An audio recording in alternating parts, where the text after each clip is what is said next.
Saturday. Happy Saturday.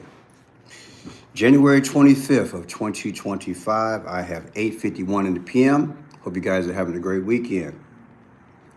I am here. I'm going to set myself up as usual and we will get going.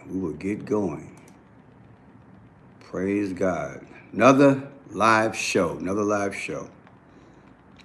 Pray to do many more. Went jogging and trying to sustain myself. I felt a little Elvis coming out. Uh, felt a little Elvis coming out. I better not embarrass myself though. Okay, so yeah, we are live and we are on the internet. Praise God, we are in. Praise the Lord from whom all blessings flow. Let's set this up. Okay, I'm looking at myself and you guys should be coming in momentarily. I see a couple of people in the house right now. Thank you for being here. Praise God from whom all blessings flow. Welcome to Friendship Blue and welcome new subscribers. We have about, if I had to guess, a couple of hundred new subscribers the last maybe week and a half. I hope everybody's getting notifications. If they're not, just remind yourself to watch and put that in your spiritual book of watch and pray, right? Once we get about 100 people in there, then I'll talk about the business at hand. And I really have some questions for you guys in relation to the last video that I produced. That is Mr. Joe Biden. What was he doing? I think I figured it out, but I can't talk about that. But hey, it is what it is. Okay, people. So yeah, blessings by Luna. Black people stand with Trump. Okay, here we go.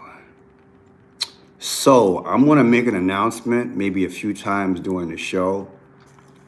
If I feel that you are out of line, if I feel that you are disrespectful, I will take you off of the chat. I will probably monitor it, maybe 2 negative comments, and then I'll take you out of the chat. So please be respectful. My time is important, and the people who come here, their time is important. So please be nice. Blessings by Luna. That's your first strike. Kurt, that's your first strike. I would like people to just give the Lord his time. That's what I would like. If that doesn't happen, again, I will take you out of the chat. So yeah, people, we have 83 people in the house. Please do the thumbs up. And we'll get started momentarily. Had a long day. My day got away from me. And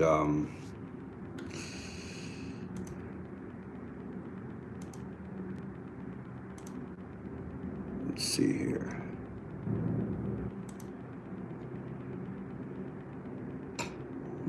Here we go.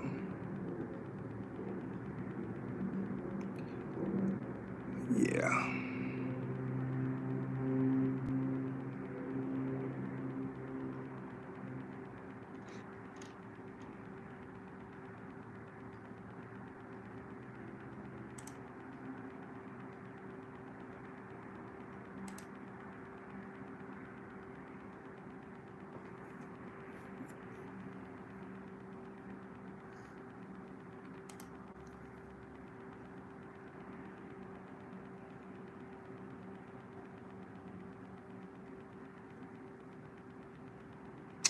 So yeah, praise God from whom all blessings flow.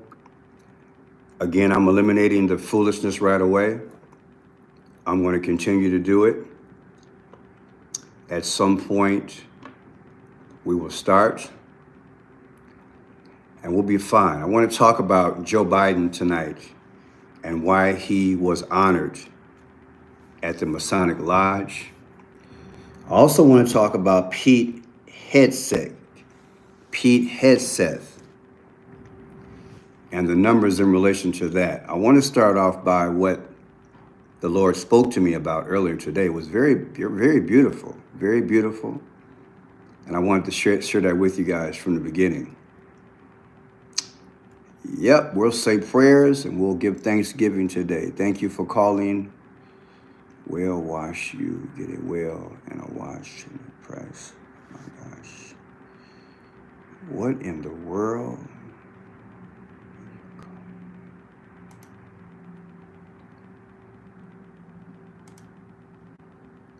It's amazing, people.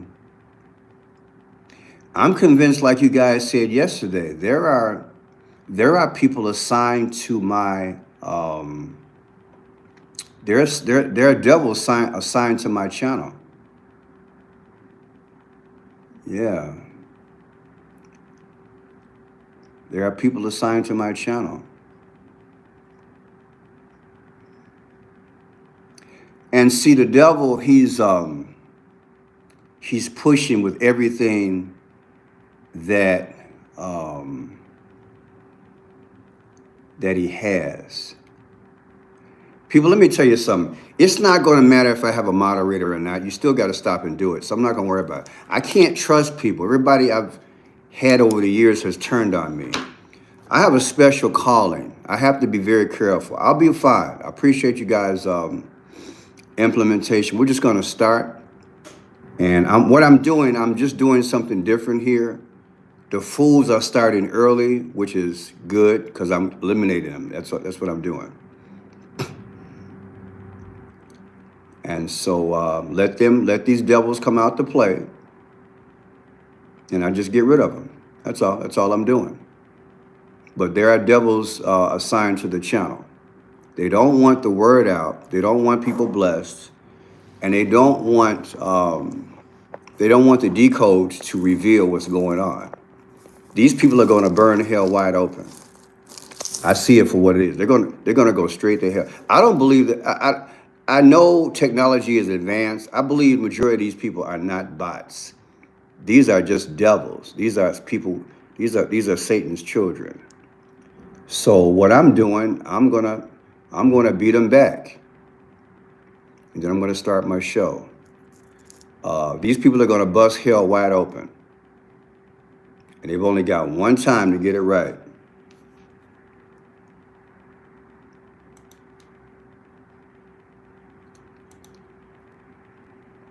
Yeah, it's amazing how they're coming. We're just going to get started. This is what I want you guys to do. I'm going to ignore them. You ignore them. My goal was to get rid of about 10 of them right away, which I did. Just ignore them, okay? Trust me, please. Just ignore them. Pray in the spirit. Sing your favorite gospel song. And we'll continue to go, okay?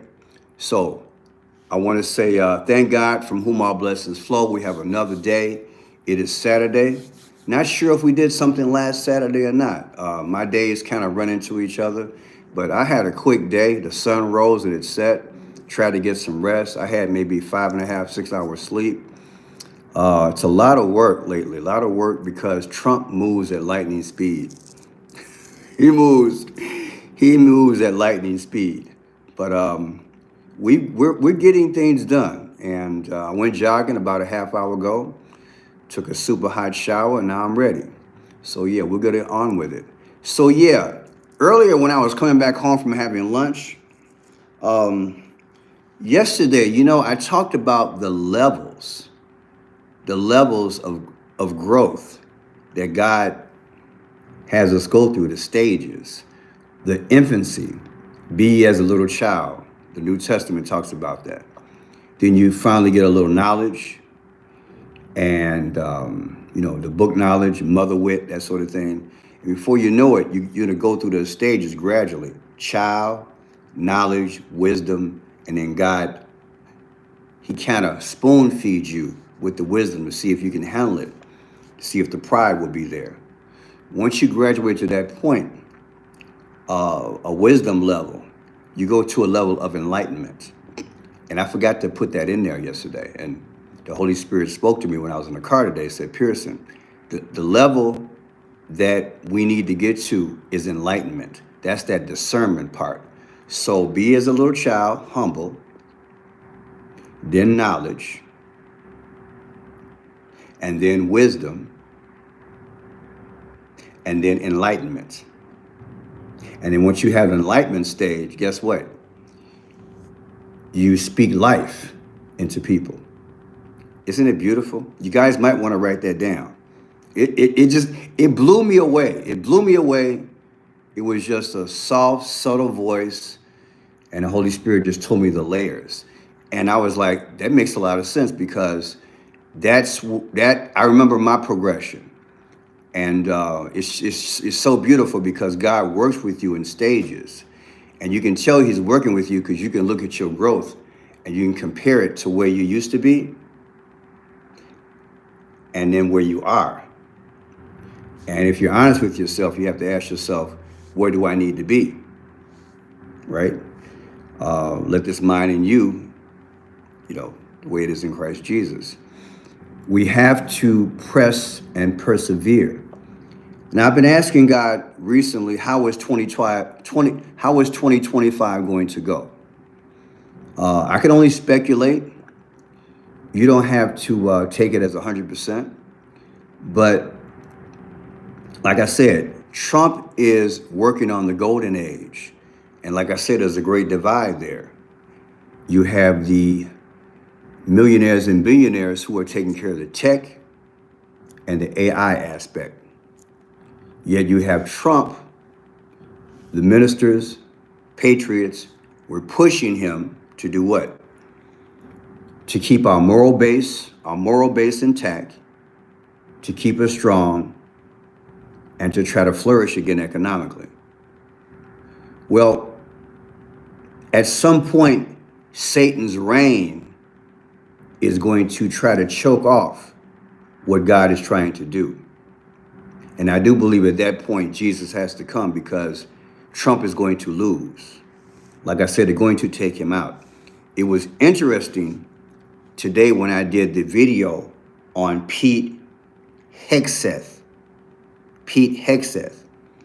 I've been waiting on the confirmation of Pete Hegseth for quite a while, like many of you probably have. And when I did the video, it just blew my mind in that J.D. Vance was the tiebreaker, right? It was 50-50 in the vote for confirmation for him. And he wound up having the vice president as the tiebreaker. Well, that 50-50 should stand out in your mind, because I've been talking about 50 a lot, right? Before I go into that, let me say this. J.D. Vance is the 50th vice president of America. Isn't that something? All the 50s are lining up. And he was the tiebreaker.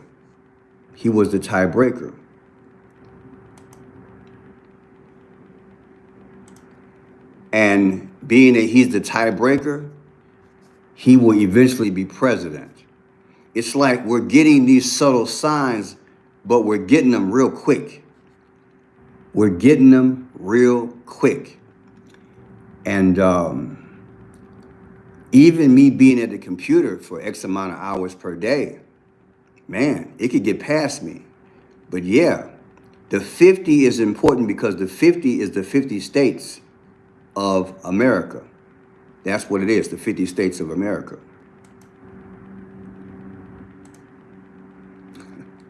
I tell you, guys, it might be the bots. Because I see a consistency talking about sex and everything. This devil hate me, don't he? He hates me. Somebody say praise the Lord. So J.D. Vance, I don't think it's not an accident that he became the tiebreaker vote yesterday, because he's the 50 to start the new. He's the 50 to start the new. I want you guys to really get this. I wanna this year do everything I can to keep us on pace with the rhythm of what they're doing. He's the 50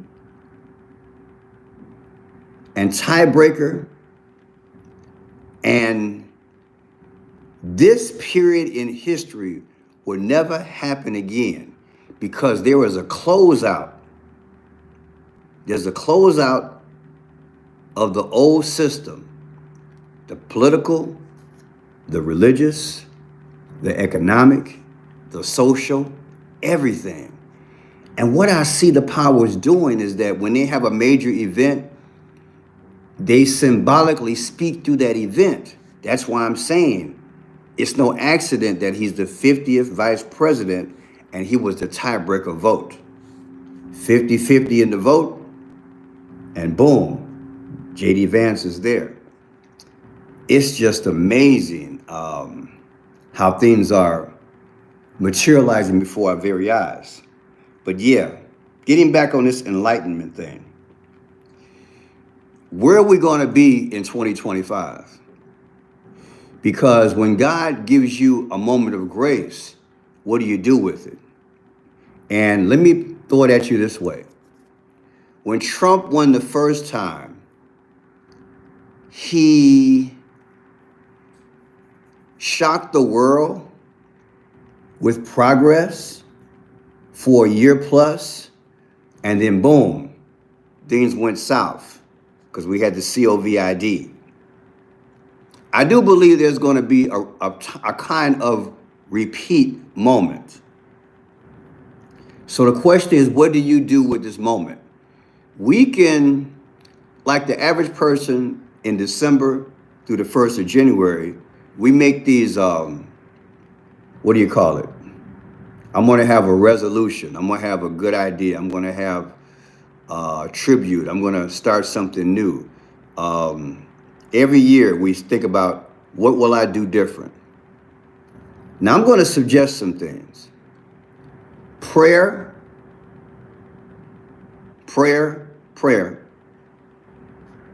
Working on yourself, working on your family, working in your community to make it better, working in your church, the body of Christ, choosing the right friends, weeding out bad friends in time if they don't change. And the reason why I'm saying all this is because Trump said something a few years ago. I don't know when it was, but you guys, maybe you can help me. There is a calm before a storm. Remember that? I'm going to Google it because I really want to. I said, you know what, tonight, I want to get you guys to put on your thinking cap. You probably remember he said that. Trump said a calm before the storm.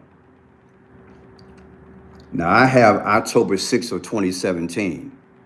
So we're talking, man, 7+ years ago.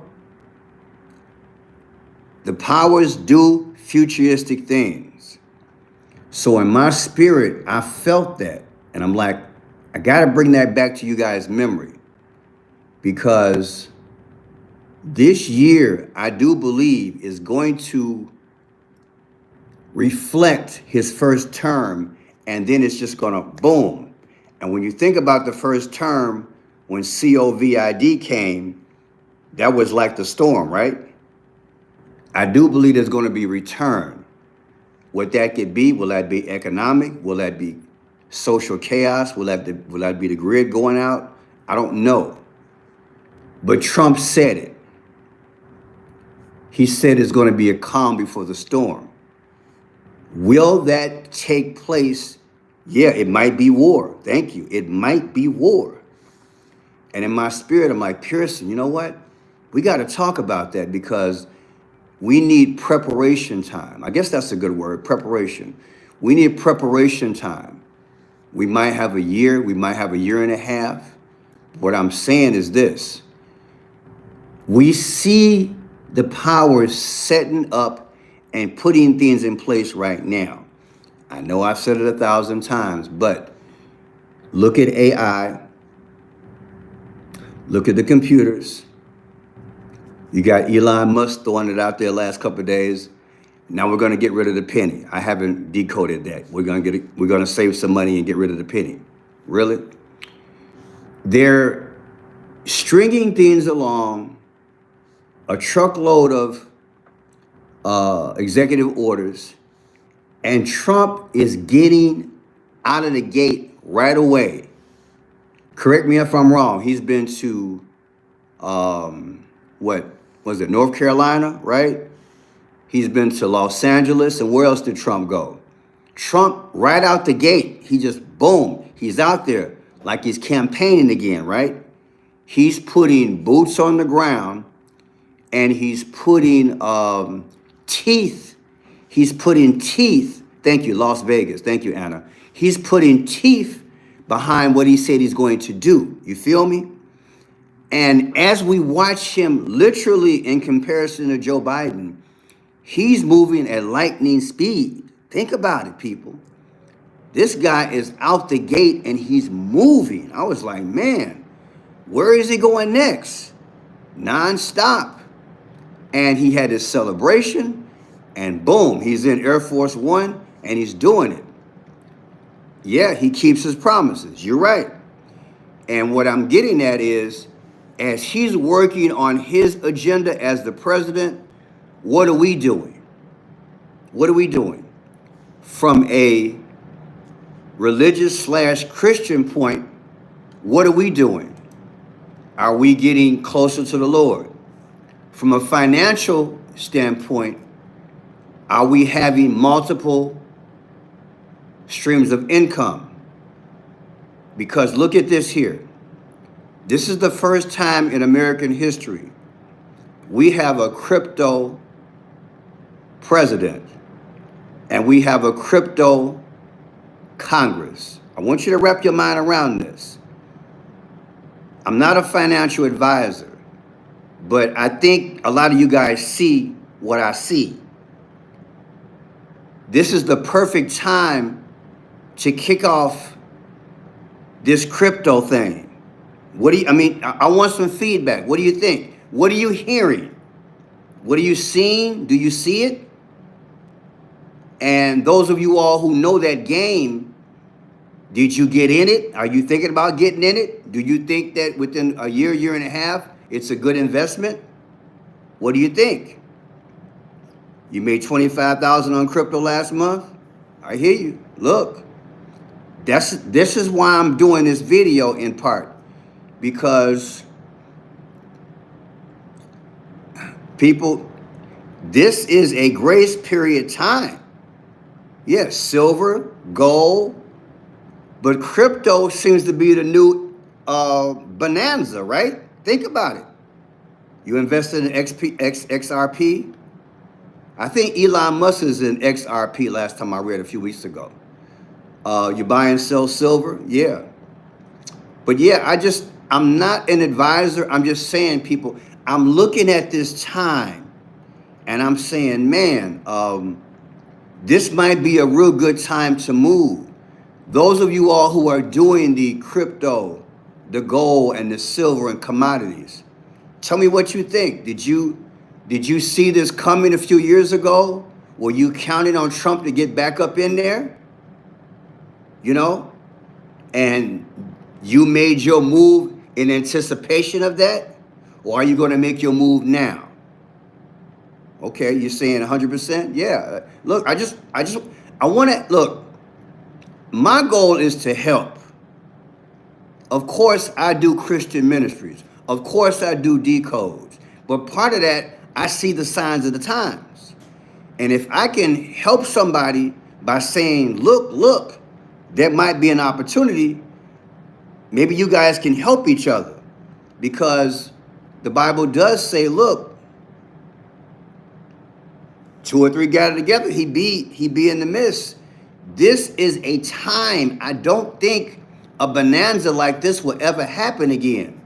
When you think about the history of America and the world, we used to walk, then we had the horse and buggy, we had the stagecoach, then we had the train, then we had the car, now we got the plane, now Elon's got flying cars. There's an evolution. And what I'm saying is that, is this the time to move? Because yeah, you don't want to go cashless. I feel you. I don't either. But what is the reality? Don't you think the world is going to be there? When I do my videos every day, I'm starting to see a lot of crypto commercials. Yeah, I'm seeing a lot of crypto commercials. What are they? I'm starting to see people where they're having commercials saying that, yeah, I've got a business. It's not doing very well. And I'm old school. And then you might have a young teenager as a relative of the person who has their own business. You guys probably saw that commercial. Then the teenager child showed the older person how to start using crypto and stuff like that as a means of exchange for purchase, and his business all of a sudden started blossoming. That's a warning, people. They literally have these crypto commercials. Have you seen them on the internet? They're there. They're right there. I believe they're seeding the atmosphere. They're seeding the atmosphere. I'm beginning to study. I have friends who've been after me lately about it. You haven't seen a commercial? I don't know. Is it legal for me to show somebody's commercial? I thought about just taping one next time and show it to you next time. But they do one currency coming soon. Yeah, I believe there's a phase out of the American dollar and currencies from around the world, and a phase in of crypto. And like I said, this is the first time we've had the combination of a crypto president and a crypto Congress. If you don't believe me, you can just Google it. It's right there. And Trump has been saying that ever since his last administration. It's nothing new. But everybody's in line. Now my question is, when? When? And in this quote unquote bonanza, is this part of this golden age? I would say yeah. Quantum, what do you have? What do you say, quantum? I'm reading the small print versus my big print over here. Quantum financial system with a gold back. Yeah, okay. Thank you. Yeah. Now here's the thing. The value is in the faith, because it's really not something you touch. The value is in what people believe and purchase. It's more valuable in relation to what people put into it. You follow me, right? That's basically how it works. I revealed a few days ago that Trump and Melania, they have their own cryptocurrency too. That blew me away. So he's in the game. And if you ever follow people who are wealthy, they usually have information in advance of what others have. So I'm speculating here that he's like the song back in the day from 40 years ago, leader of the pack. I believe we're going there, people. I just don't know when. But like anything, you got to get in on the ground floor. Do you do 1,000, 5,000, 3,000? The person who typed in a little while ago, you won 25,000. I don't know, legally, can we talk about those things? Their investment that you made, who it was that you invested in? Maybe you can email me separately. I don't know. Yeah, crypto has caused people to lose money. But my argument is this. It's new. It's got to get the it's got to get the kinks out because it's new. I check it from time to time. It fluctuates 30, 40, 50 cent on a day and comes right back down. But people, I hate to tell you, but then again, I think it's the future. I just don't know when. Yeah, is it gambling? Is it morally right? Is stock morally right? I mean, look, we're Christian. Let's have this conversation. Let's have it. Those of you all who've had the corporate jobs or different jobs, you might have a stock portfolio with your job. Do you consider that gambling? I've always had stock in my major jobs, and I contributed X amount of money. Okay? You think I didn't cash that check? I'm just keeping honest. Okay? Some go up, some go down. Do you think it's Christian to have a stock portfolio? Or do you think it's the wrong thing to do? God's not pleased with it. I'm not gonna knock nobody over the head with it because I just haven't thought it through deep enough. I do believe that there's money to be made in it, obviously. Are you throwing money away like a risk? I can't answer that question. If you go and deliberately put it in there and you lose it, how does God feel about that in terms of a tithe? Think about it. Are you cheating God by putting money in the stock market? Because crypto is it's a system where they might not call it gambling, but it is risk. But by the same token, it is the next phase of how we do money. And should we just turn our face from it? We might wake up one day through a situation where they say, you know what? We no longer have money, and it's only cashless society with crypto and Bitcoin. Well, guess what? Those who invested in, let's say, crypto, they will come out smelling like a rose, right? If it goes up. But if you're just an everyday citizen and you haven't invested in it, and now there's a changeover, you get to start from scratch. See, I don't know how they're going to implement it. Does anybody know how they're going to implement it? Because you do have cashless societies in China right now, right? They have the social credit score. They earn money, and the money is in digits. It's going to be easier for China to just cross over.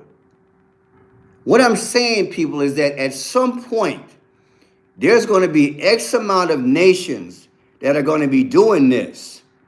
And we're going to wake up one day, and it's going to be the thing. And is there something wrong with being a part of it early before it kicks off? Do you consider it gambling, or do you consider it wise to not be in a dilemma when things change over?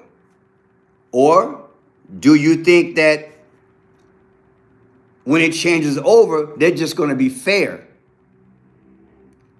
and the dollar value of whatever way we exchange, it'll be equal for all of us? Do you think it'll be equal for all of us?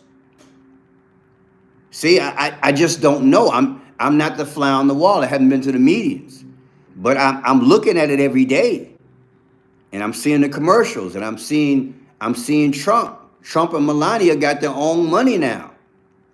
It is an end time sign. Some people put in there as wise. I don't know, people. I'm throwing it out there because I see it happening. I don't think it's just going to be out there and it's going to continue to dangle itself in front of us like a carrot. I think it's going to be the thing to do. Now, somebody had mentioned gold. Do you think this thing is going to be gold-based and silver-based? Because arguably gold and silver have always been through all industrialized countries. Will this thing be gold-based and silver-based?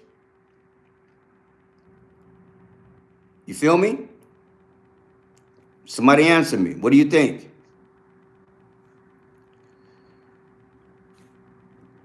The coat of arms is facing the arrows of the... Okay. Hack a bank. They already have coins to replace gold and silver. Okay, so they already have coins to replace gold and silver. Okay, how long those have been out there? They just launched Trump coin last Friday. Yeah, they did. And Melania has a coin as well. So do you think it's ever going to be a part of the general public, or do you think it's going to be separate like a stock where those who want to get involved, they just do it whenever they want to play the stock market? What do you guys think? You guys who have really been watching this thing, do you think it's going to be something where they're going to gradually eliminate money, and this is going to be something that we have to be involved in, or do you think it's just going to be something just like a stock, something separate?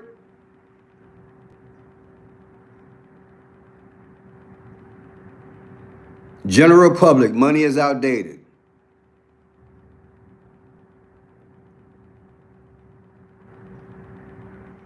Wow.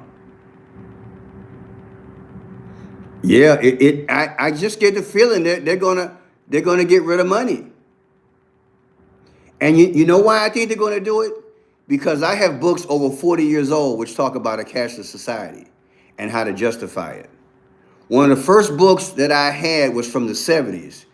And you know why they came out with cashless society thought? Because back in the 70s, back in the late 70s, early 80s, there were a lot of hijackings on planes. How many of you guys around 45, 50, 60 years old remember that? Back in the day when the Middle East was really, really hot, you think the Middle East is hot now. There were regions of the world that were real hot back in the day. When I say hot, a lot of violence. And there were a lot of planes being hijacked. And I have a book on that. I think I have 2 books on it. And they were predicting then in the 70s. And the logic was this. In the future, when we go cashless, you cannot hijack a plane when there's no cash. That was the logic. That's what they were trying to push Congress to do and other parts of the world, saying, you know what? You're not going to come and get me. You're not going to take my child and say, send me $1 million as ransom. They were talking about it in the 70s, people. I have been studying this money thing for a long time. And I think we're there now. I really think we're there. When I say we're there, we're there. This is the first crypto president, and this is the first crypto Congress. We're there. The question is, will it be like a stock that we can just choose to play, or is it going to be part of our everyday living? And if it's part of our everyday living, do we get involved right now? I'm thinking we should get involved. I'm thinking it would be smart. I mean, I have a little silver, not much. Somebody sent me some silver when I first started YouTube years ago. I bought silver when I first got married. Then I got rid of some silver. So I kind of regret that I got rid of it, but I was going through some financial things at the time. But silver, man, a couple years ago, you buy it at a cheap price, you'd be looking pretty good now, but I believe silver is still a good buy. The bottom line is, the world has always tried to figure out what is a tangible asset, right? Land, right? Gold, silver. And I just think that the next big bonanza is digital, something digital. So I just went to food and water. Yeah, I hear you. Food and water. Look, um, you know, the person just said about 10 minutes ago, made $25,000. That's inspiring to make $25,000 on crypto. That's more money than some people make in 6 months. You know, I'm not giving financial advice. What I'm talking about is the times that we live in. So I'm going to forgive you. I think you probably just got to the show. Listen very carefully. I'm not giving financial advice. What I'm saying is that recognize the times that you are in. Donald Trump is a financial guru. He owns a lot of real estate. People like that, they can make, yeah, Coinbase, yeah. A lot people like Elon Musk, Trump, the Federal Reserve Chairman, when they speak, interest rates, things like that, things fluctuate. Prices fluctuate. I just don't see right now a problem in that this bonanza moment, it's going to be here for probably about a year and a half. And if you don't get involved, even if it's $500, I just don't think it's gambling. I think it's another moment where the world is going into something different. And if you get in on the early part of it, you know, you'll be okay. Now, let's be logical. If you got a crypto that's at like 50 cents, $1, $2, $3, and you put $1,000 on it, if it don't fluctuate, if it goes down a little bit, you're gonna cry because you lost a little bit money under the $1,000? I'm not. Because the odds are it's gonna go higher than that 1,000. It should quadruple. I'm just saying. I'm looking at what's going on. For some people, I don't know what that gentleman did or that lady did for 25,000. I don't know how much you got to put down to get that, but it's about to happen, people. You're going to hear about it. If you're not hearing about it already, I see it. Some of the people I follow, there are people over the last 10 years who have bought silver, gold, and certain commodities, and they bought certain stock, and they waited out, and boom, they're millionaires now. I just think that's called wise investment. That's just personal. Okay, so I'm going to leave the financial end alone. We got getting our spiritual life in order, getting our financial life in order. What about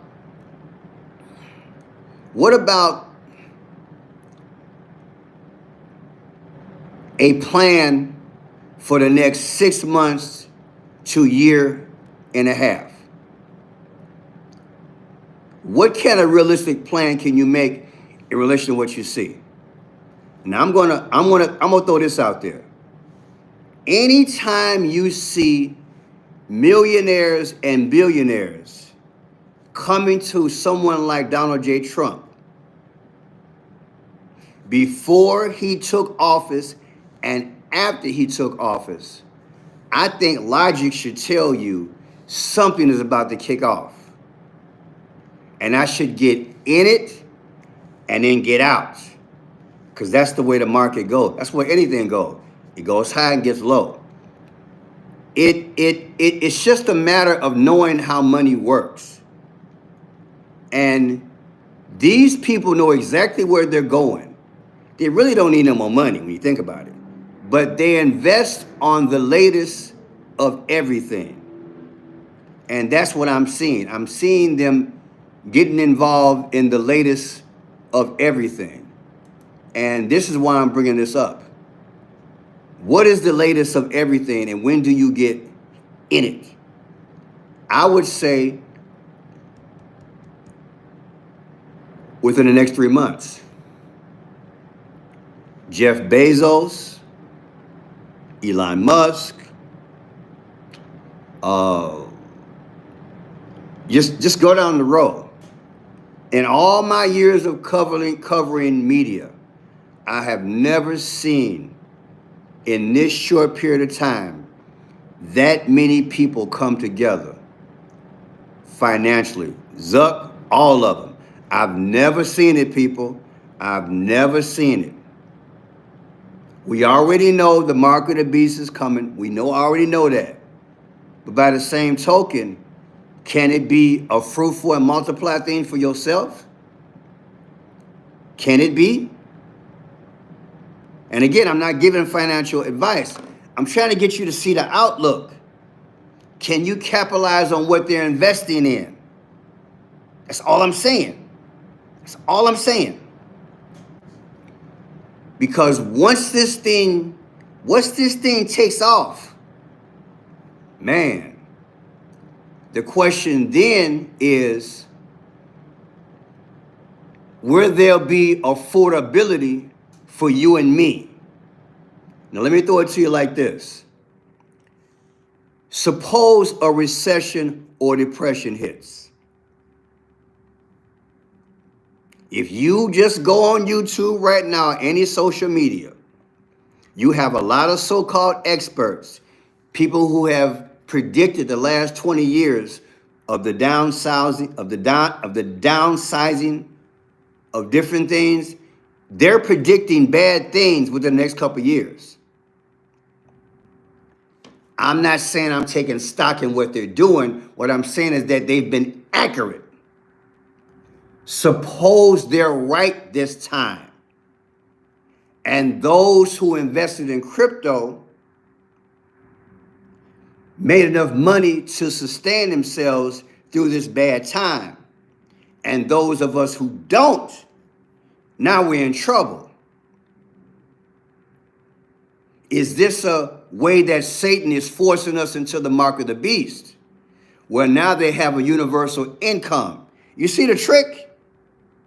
And again, I'm not throwing financial advice. I'm looking at all these different scenarios. I think they're trying to be slick. They're setting themselves up. They got a new financial game. They're fattening up themselves. They're on it with the latest and greatest. And if something goes wrong, they're set and we're not. They still bling no matter what system comes out here. But now we are forced to have what? We're forced to be part of a universal base income. And so let's say we take it. But suppose then a dictator takes it over and says, you can't buy or sell. And now we're going to cut you off from universal income. You understand the game? You understand the game? Pearson, you're overthinking. No. I'm looking at society. I'm looking at how things are. I'm looking at things, how things could be. I'm looking at a possible trap. That's what I'm saying. Because these devils, they can engineer a recession overnight. As far as I am concerned, the last 2.5 years, 3 years, we have been in a recession. I don't know about you, but the number one joke on the internet is the price of eggs. Am I right? Come on now. I'm not making this stuff up. You hear the joke every day, man. I don't care if it's a comedian, a politician, or somebody going shopping. The number one thing that I hear every week, I'm like, man, they're always using eggs as an example. I paid $3.48 for a carton. I spent $5 on it. Things are going up. We don't know when Jesus is coming. We have no idea. We know from an economic standpoint that 666 is coming. We pray that he comes before they try to give us the mark. All I'm saying is, do we get in on the bonanza? Is it going to be a bonanza? Now, what about this Joe Biden thing? I am all ears. I know y'all gonna make fun of me, so go ahead and get it started. What about this Joe Biden thing? And I want to read you guys comments from the earlier video that I ran, because you guys had some interesting comments. What about this Joe Biden thing? Is Joe Biden a Mason? Was he already a Mason? Was he already a Mason?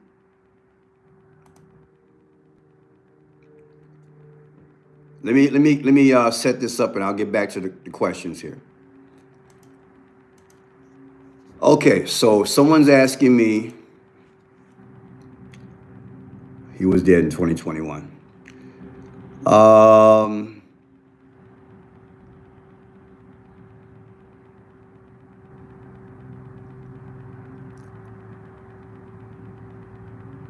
Yeah, what do you think? What do you think? You know, when I saw the picture of Joe Biden, he did look a little heavy in the chest. It looked like a different Biden. It really did. It really did. That picture of Joe Biden, let me pull it up. When I looked at that picture of Joe Biden, when he was with the Masons, he looked kind of chest heavy. You know? I'm gonna pull up a regular picture. Let me see here. Joe Biden became a Masonic. What can I put in there? Images. All right, I'm gonna show you guys this here. Don't know if you guys saw the video. Look at Joe. Joe gained a little weight. Is that Joe number 1, 2, or 3? Which Joe is that? That's a bulletproof vest? I like the way you think.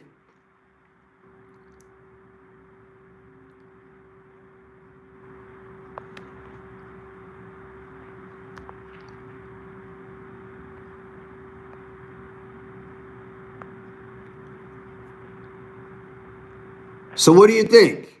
You think that's Joe? You think that's Joe?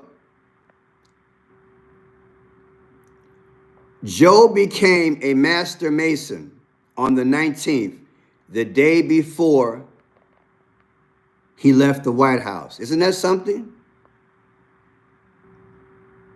Does anybody believe that Joe worked through the ranks, or do you think that was an honorary thing?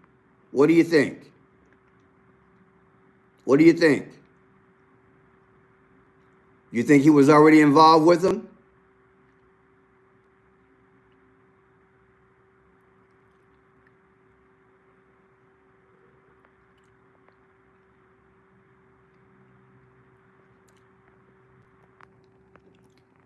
For those of you all who didn't see the video, maybe I'll play a little bit. I think I'm gonna play about 5 minutes because I want everybody to be on the same page. Is that okay?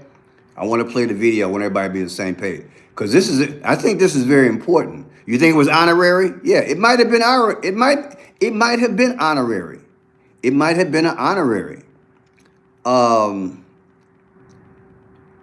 being that he went to see them the day before his last day in office gives me pause, because I'm thinking he had to know about them before for them to be that close and say, come on, man, let me talk to you. Let me give you an honorary thing. You know, and when you do the research, a lot of our presidents were Masons. Okay? A lot of them were Masons.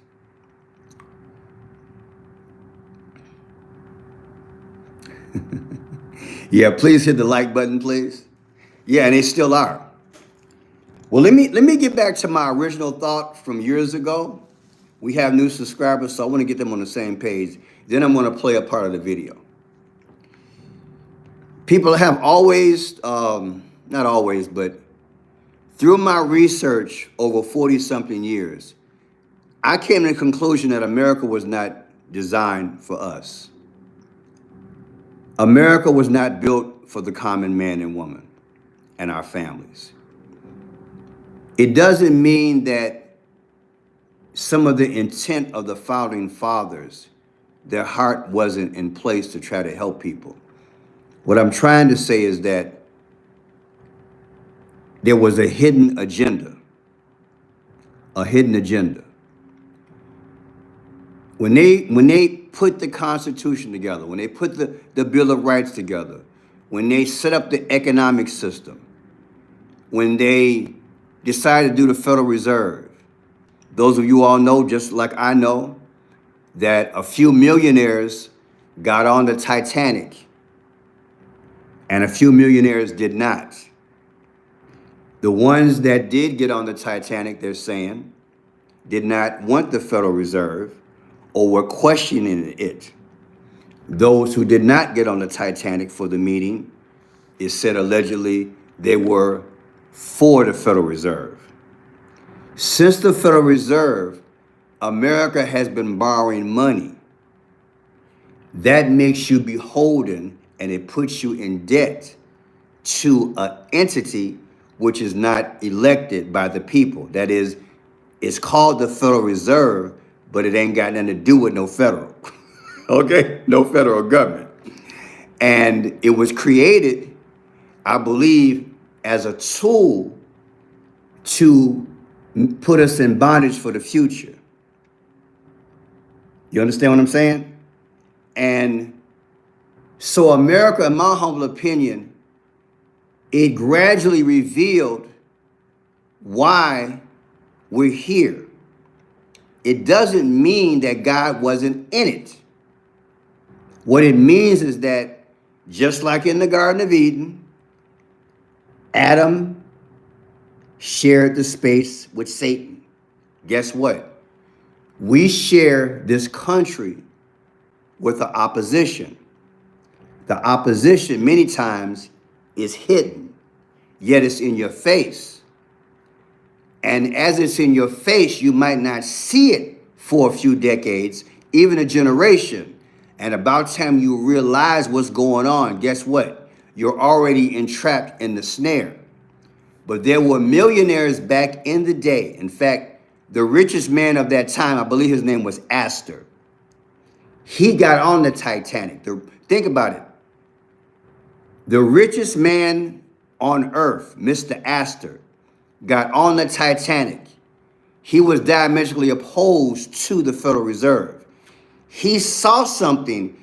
He could forecast that it would not be good for America and us as free people. He could see, he could project that we would be then in debt to this entity, and now our government will be compromised because now the government has to go to the Federal Reserve to borrow money. So in my mind, he was a smart man. And I'm sure there were other men and women of that time, if you do the research, they could see the future. But like anything, when you're a devil, you're keeping your agenda secret, and you're masking it with words and other things. And it's like, hey, sign on the dotted line. It's going to be okay. Just wait in time. It's going to be great. But really it was a lie. And now we see that the Federal Reserve, think of it like this. Around the world, people, we have these Federal Reserve, right? And we also have like the World Bank, right? We have places around the world which have literally issued millions of dollars to different countries since the 1900s. And the majority of them that have borrowed from these entities, guess what? They don't function the way arguably they would have functioned had they been independent of debt and only lived within their means. Do you understand? That's like you having a household family of 4 and you're making $100,000 a year. Now you go buy a Rolls Royce, a 4-bedroom house, and everything else. Now you need money because you didn't overspent your $100,000 a year job not cutting it. So now you done maxed out your credit cards. The bank won't give you no money. So now you do the negative thing. You get some money from, who knows, a mob boss. Just throwing it out there. At some point, you're not going to be yourself because you're compromised. The mob boss might ask for some favors. The mob boss might do some things. The mob boss might act interest on it. You never know. You're putting yourself in a precarious situation that you otherwise would have been in had you not done the initial thing, and that is go over your limit. Guess what? America has done that. That's another reason why I believe the Bible calls America the mystery Babylon. She's a harlot. We have drunk from her cup. You know what I'm saying? We've drunk from her cup. And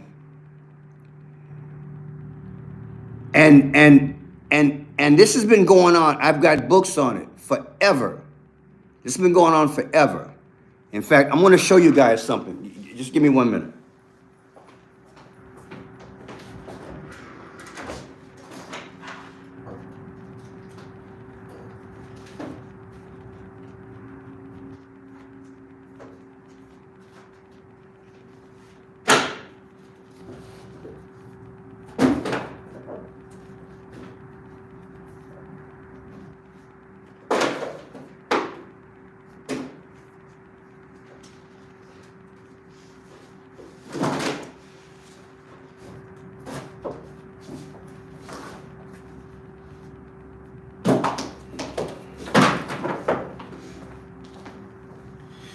I've got about 8 books from about 40 years ago. I just pulled out 2. You know, when you're looking for something, sometimes you can't find it. There is a guy from back in the day named Willard Cantillon. This is one of the first books I ever started reading about on money. This guy talks about it, okay? The day the dollar dies, okay? Willard Cantillon. He's long gone to heaven by now. Here's another one. No Money or None. These are books from the 70s and 80s, okay? In my library. And what I'm getting at is that these people have archived the stages of all the countries and how much money has been taken from places like the Federal Reserve. Now, what you have to understand is this. In my humble opinion, the Federal Reserve does not have the best people that are working in your behalf. I'm trying to be nice about it. If they have an evil intent, then now you're beholden to them. If they're controlling the government, if they're controlling the finances, if they're holding you hostage through interest, if they are buying off leaders in foreign countries, this is what these books talk about. They're just not financial books. They're books about what's going on around the world. I submit to you that America was never intended by the majority of the founding fathers to work in your behalf long term. It was set up with a certain intent, but there was a hidden agenda that was shown gradually in time. And there were a lot of battles back and forth until they finally got a grip where we can't get out. In our day and time, they call it the Matrix. It's the Matrix. Now, What has transpired since July 4th, 1776? Banking institutions, a worldwide military, war. I got a quote for you. One of the Wright brothers said, after he signed a contract with our government to utilize planes that the Wright brothers had begun to build, one of the Wright brothers said that if he had known the government was going to attach bombs to his plane, he would have never designed the plane. Think about that. This is what happens when you are in debt. When you're in debt and you don't have checks and balances because your government, a lot of them are working for the entity. See, there wasn't just one entity in terms of Federal Reserve. There were secret societies. I want you to see how I put it together. I want you to think about what Joe Biden did the day before he left office. He went to a secret society. They are saying that secret societies, many of them control and run the world. When you put the secret societies together, along with the banking cartel, it's a wrap. The design for the one world order is in place. It's only a matter of time before they can implement 666. Now you see it? That's why I'm saying America was never meant for you. America was meant to develop a financial system nationwide, worldwide, put the majority of us in debt, flood people with armies, have countries one against another, create coup d'etats and takeovers, fund them with military, fund them with ammo, everything they need. So everybody makes money. Put Africa in debt, put America in debt, name the country in debt to World Bank, Federal Reserve, and places like that. And then you can justify, once you have the military, once you have all this chaos going on, now you can justify what? A one world system. America is a harlot. America got blood on her hands. And when we get back to my first discussion, you can only escape judgment for so long. We very well could be, within 2 years, see the flip side of a golden age. Because if you have a golden apple, it rots in time. You feel me? We're seeing one side now. Bitcoin, crypto, Trump getting a whole lot of things, all these investments, setting everything up, and then boom, it flips. Because just like when they started America off, they show you the good side first, but the end result is that it never had good intent. And that's what I want to get you guys. I really believe this year, we really got to get ourselves grounded. Me too. I have to run this channel in relation to enduring, praying, trying to get people to stay focused. If you make an investment, that's on you. I might make some, but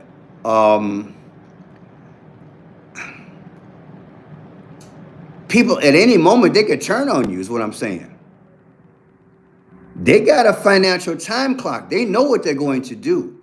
They're always years ahead at a time. How can I trust them? Those of you who follow finance, just think about it. You put it in the comment section if you remember all this. Between 2019 and 2023, do you remember all those young white crypto men that died? Remember that? Put on your thinking cap. You had about 8 crypto people. Just boom. In fact, let me pull this up. There was a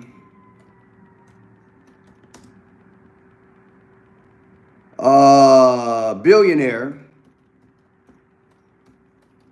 from Russia,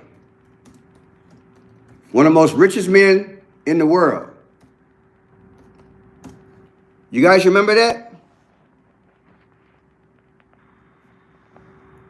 You remember him? Remember that guy?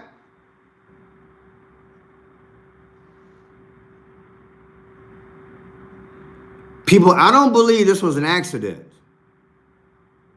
I don't believe this was an accident. We had a lot of crypto millionaires and billionaires just disappear. And then you had the guy from Cash App. They gave you the reasons why, but I don't really believe that. I did a few videos on it. What I'm saying is that look at the history of how this thing developed. It didn't develop real nice. It didn't develop real rosy, did it? Why you have all these, and I'm not making it racial, but you know, all these white millionaires and billionaires. In fact, there was one white guy, I forgot his name. He was just on the beach having some fun, and the next day they found him dead. I think that white guy, I think he was like 26, 27 years old. And then you had Sam Bankman-Fried. He went to prison because he was doing the alley-oop with it, allegedly, whatever. But what I'm saying is that it appears to me there was a gushing out period. Certain people allegedly they didn't want to have around. That's what I'm thinking. That's why I throw all these scenarios at you guys a half hour ago. Will it get good? And all of a sudden, these people who played the crypto game, and then we have a recession / depression, they're sitting pretty, and we're living hand to mouth. I'm not going to do the research, but it would be interesting to find out what all these millionaires and billionaires, what was the same common denominator? You feel me? What kind of crypto did they own? What was their thinking? Did they want to stay independent? Were they asked to join a group to be part of a crypto thing in the future? Why that many millionaires and billionaires died in a 3-year period? Something I believe had never ever happened in history other than the period during the Titanic. You see the connection now? You see what I'm saying? When you look at history, it kind of reminds you of the Titanic, right?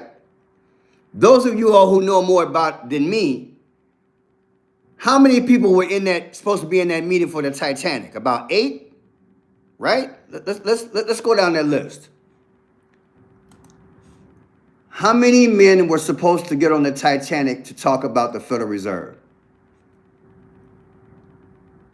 I don't know how many. You guys remember the story? What I'm getting at is that, let's say for the sake of argument, it was 8 of them. Well, guess what? We just had about 8 people die from crypto the last few years. I'm seeing a similarity. You understand what I'm saying? I'm seeing a similarity. I'm seeing that there was going to be something in the future. These folks didn't agree, allegedly. Got on the Titanic, they died. Others lived. Now you got a period where all these millionaires and billionaires died, and boom, now we're kicking off a new system. History does repeat itself. And if you just think it through, You can kind of see the similarities. And I do wonder, what is it that they had in common? And what was their belief system in terms of finance? Were they just making money to be making money? Or were they asked to be part of a group and they said, no? You just never know. You never know. But yeah, people, I didn't want to be too long tonight. I just wanted to ask you guys, what do you think about Biden? I really want to know, what do you think about Biden? Was Joe Biden, did Joe Biden allegedly, did he sell out America since he became senator of Delaware at 30 years old, all the way to President of the United States? Did Joe Biden sell out America? Was he on a mission? Was he part of a secret society through the whole thing? Of course, I'm giving the impression that that's what they do, but I'm just saying, was Joe Biden beholden to someone more than he was the Constitution? Because why would he become a master mason, whatever you want to call it? Why would he be at get that level at the end of his term? Don't that look suspicious to you? Please, somebody talk to me. Maybe I should play the video. I don't know if you guys saw it.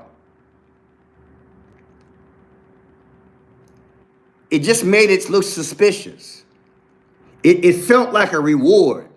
Okay, here you go, Joe.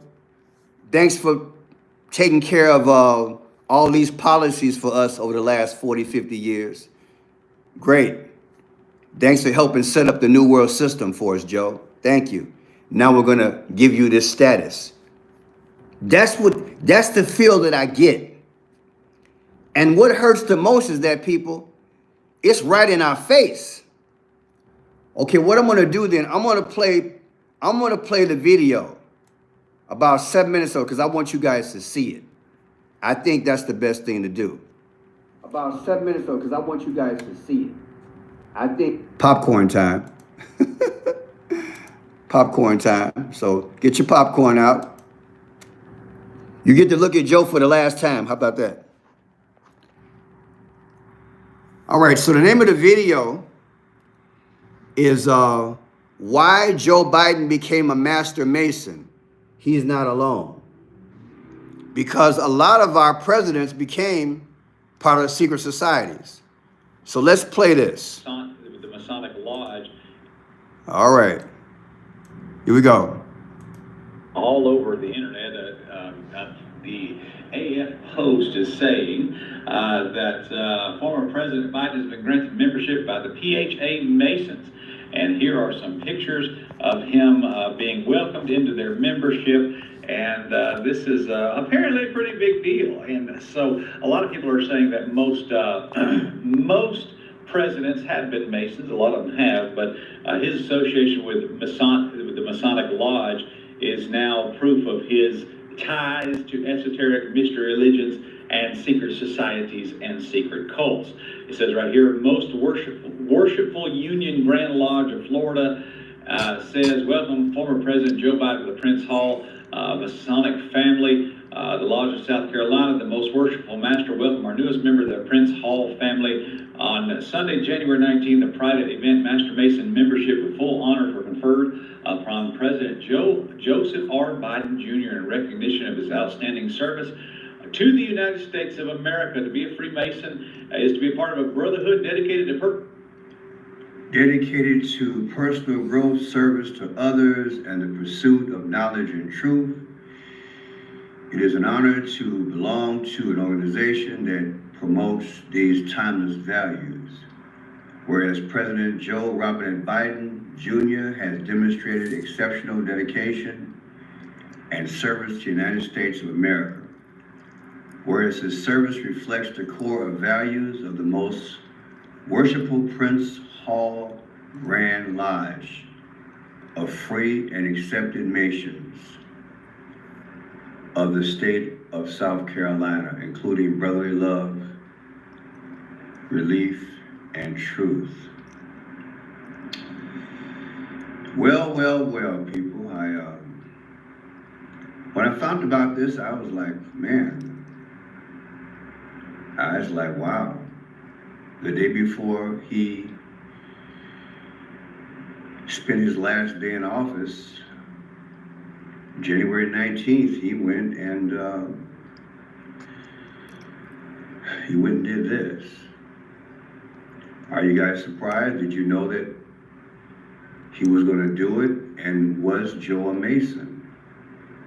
When I did the research, it appears that he already was. You know, for a very long time, it's been said that the only way to get to the top positions in America, especially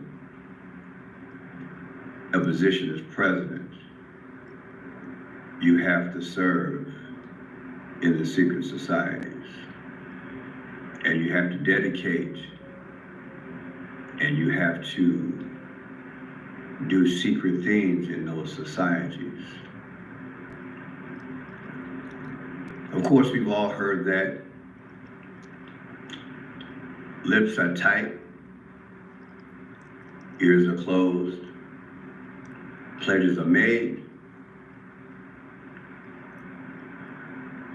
In relation to serving America and us living out our creed, did that affect America and his decisions? Because now you're asking how many more senators and congressmen and legislators have made that pledge and become a part of the brotherhood. Good evening, ladies and gentlemen. I am Friendship Pierce, and welcome again to my channel. It is January 25th of 2025, 6:24 in the PM. Welcome to Friendship Blue. Happy Saturday. Praise God, from whom all blessings flow. Can you believe what you're hearing? Did it startle you? Well, I have some things I'm going to show you, and I'm sure it will startle you as well. You know, I teach the 5 C's of clues, codes, colors, the confirmation time, which includes the dates and conclusion. So I did my research. As I've told you guys before, my grandmother. Anyway, let's segue into this. This is the definition I had. I asked the question, how do you achieve Master Mason status? It says to achieve Master Mason status, you must progress. You must progress through the 3 degrees of Freemasonry, starting as an entered apprentice, then advancing to fellow craft, and finally reaching the 3rd degree, which is Master Mason, by completing the necessary ceremonies and demonstrating your understanding of Masonic teachings within a lodge.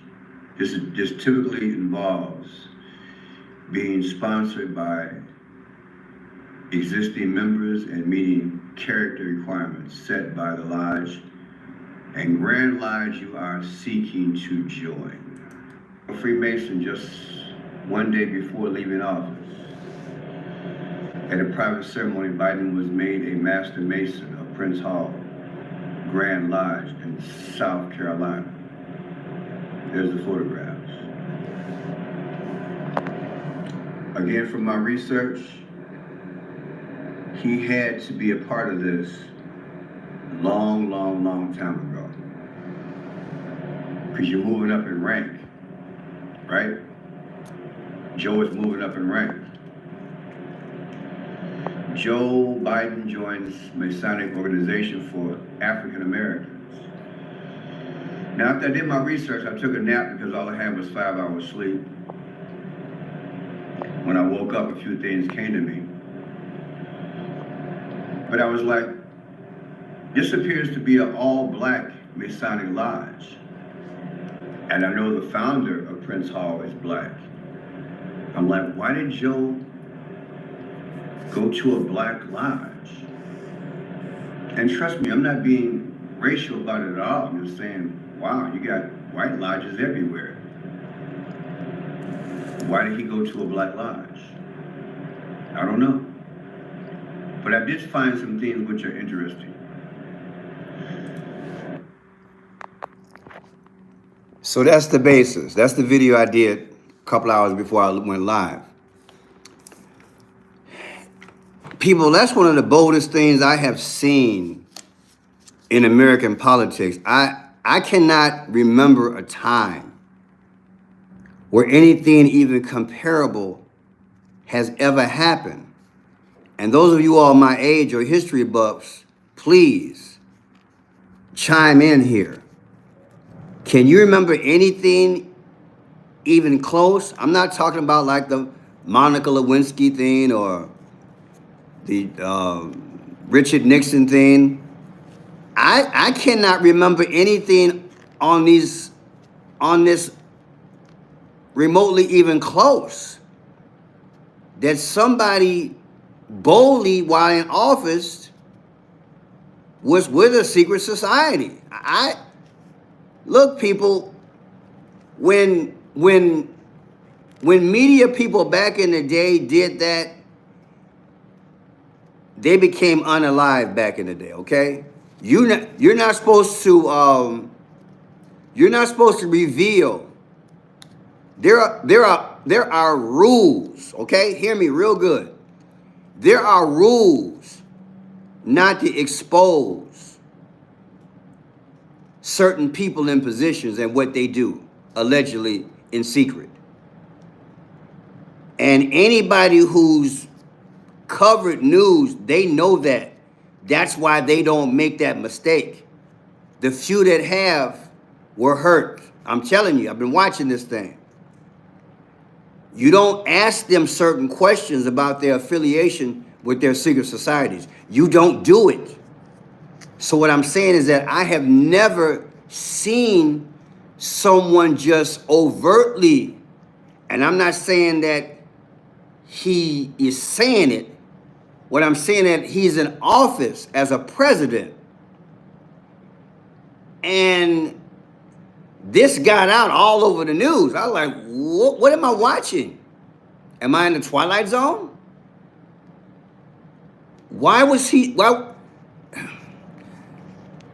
I'm just asking the court, why was he so bold with it? Not that anybody can do anything about it or ask any questions. I know that's the answer. But why did he do this? Does anybody have a logical explanation? Why did Joe do this the day before he left office? I mean, could he not have done it after he resigned? I mean, after he fulfilled his term as president? You still have Secret Service protection, so that shouldn't be the issue. Why would Joe Biden? Look, people, this is the internet world.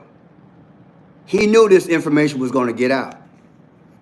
So why did Joe Biden put this out there? Because he's a puppet? He did what he told? Okay. I'm all ears. I was blown away. And I'm still blown away. Why did he do it? Relevancy? Okay. He's stupid.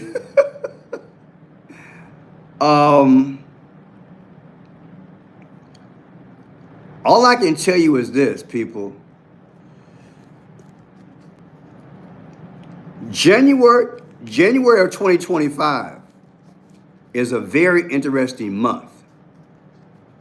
It's shown tragedy and it's shown balls. Sorry, but kahunas. It's shown tragedy and it's shown some kahunas. And if the rest of the year is anything typical, if the next 11 months are anywhere remotely close to January, we're gonna have a real trying year. Yeah, nothing is done by accident. Yeah, thank you for getting me to get the wheels spinning in my head. I can accept that. Nothing is done by accident. Yeah. Okay. Thank you, Peggy. That's a real good response. I look, people, look. There are going to be times when I do these live videos, and look, I don't have all the answers. Not that every time I give an answer is the right thing. My goal is to make people think and be thought provoking. And this is just one of those times where I'm like, you know what, Pearson, I don't want to go more than a couple of hours, but I definitely want this question answered to find out what you guys thought. That was a bold move. And I saw some things which I will never say, but let me tell you this. Do not join these groups. Do not join these secret societies. My grandmother was a part of it. God rest her soul. Before she died, she had a family meeting with me, and she says, I'm going to get out of this. She used to be, she was the Eastern Star. And she said that she wanted to get her soul right with God. And so she got out of it.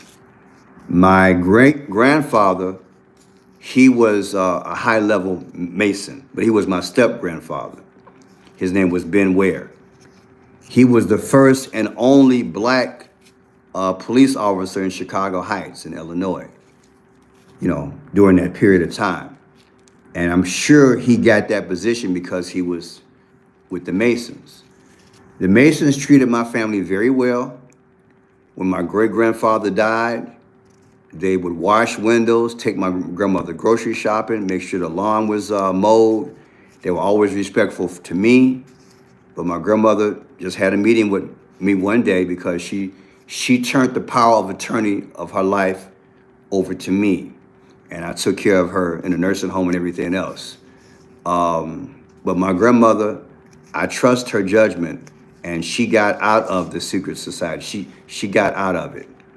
I have dated women that after being with them a few months, they told me they were Eastern Stars, and I left them.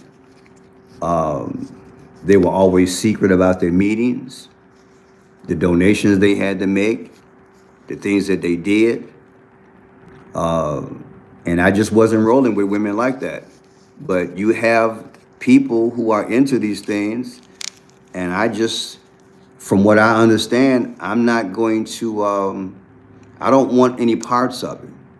But the bottom line is, people, the roots go all the way back. In fact, let me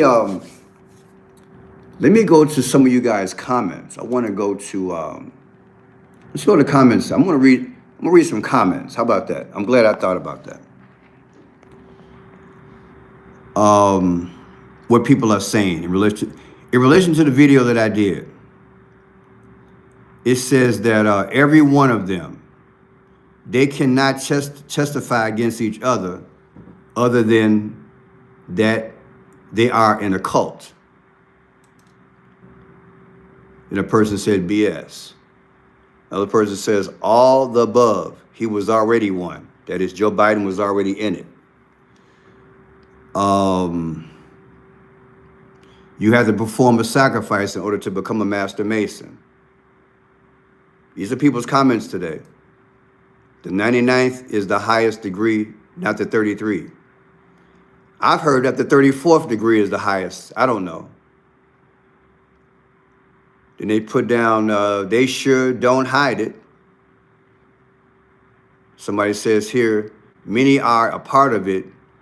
Deep below the layers is the religion that worship the horn god. They uphold the angel, not the Lord. The one of the gaze, the eye. Okay? I had a book back in the 90s, person said, and read about the Masonic order and its history that goes back to ancient Egypt. I learned then that all presidents have to become a Mason. It's never too late to learn. And I responded, because like I said, a lot of things I can't say, but I says, yes, the genealogy goes back to Ham, okay? Wow, I saw this today. I'm glad you're touching on this, friend shot, thank you.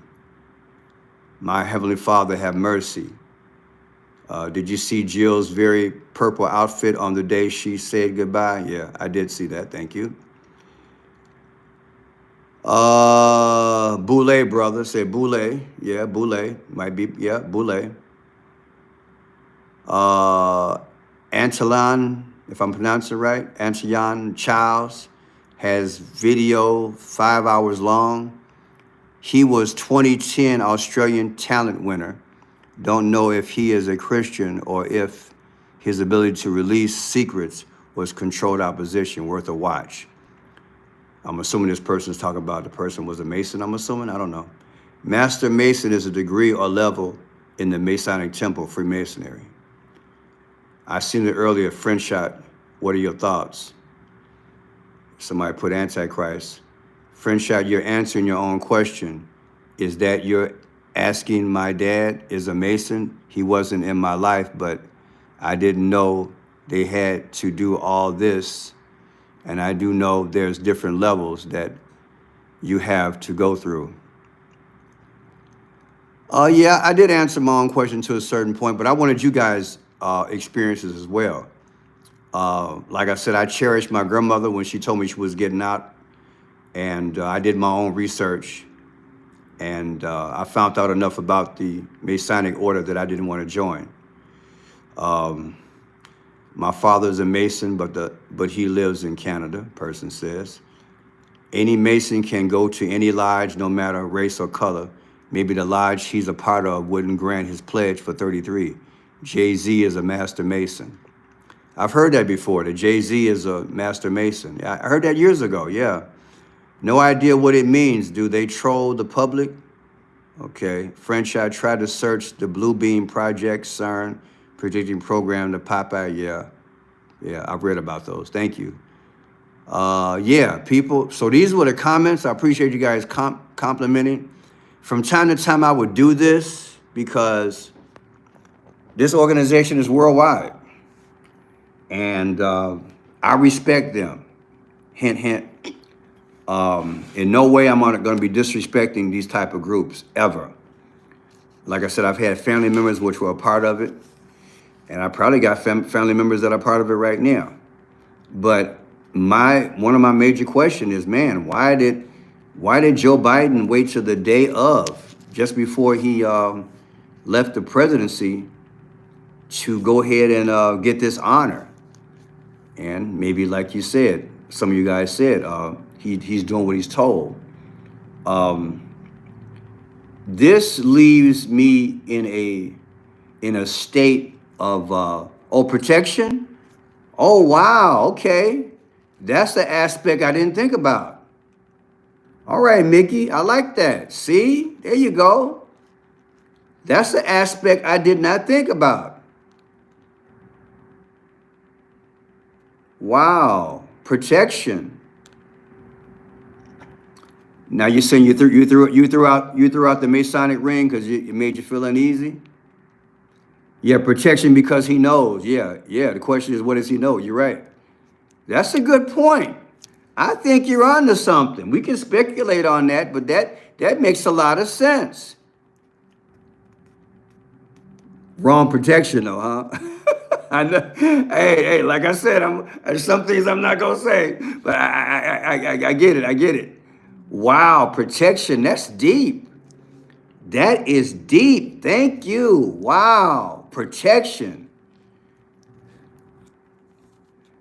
Barron Trump said something to him that touched him. Wow. Well, when you think about protection, let me throw this at you. 2 days before that, he pardoned all his family members. Aha.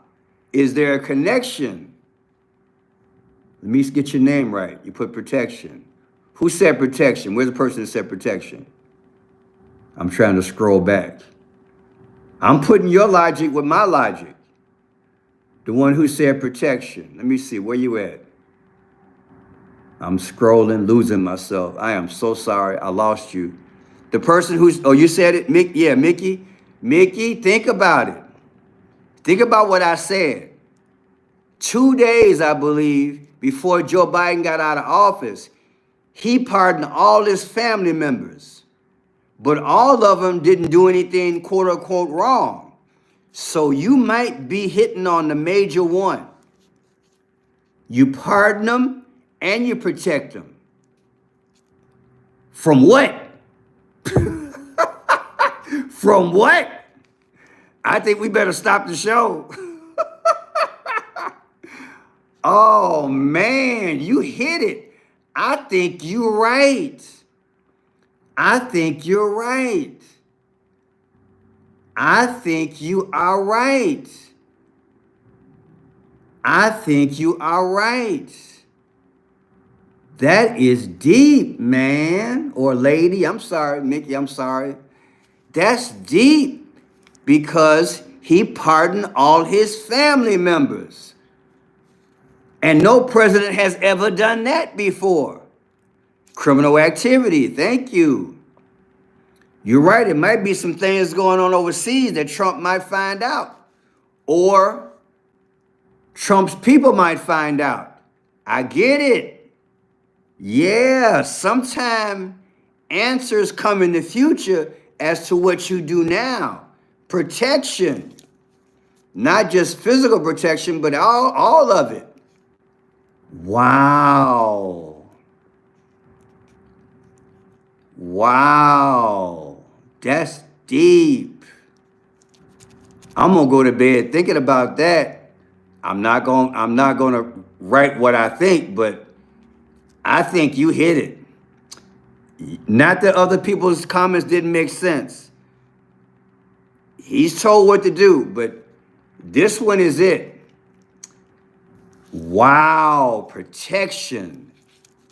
My God. My God. Wow. That I love. I can't even finish the show, man. Preemptive pardons. Let me pull those pardons up. You guys remember that? Did you guys know he pardoned his whole family? Did you guys know that? How many of you guys didn't know that? Wow.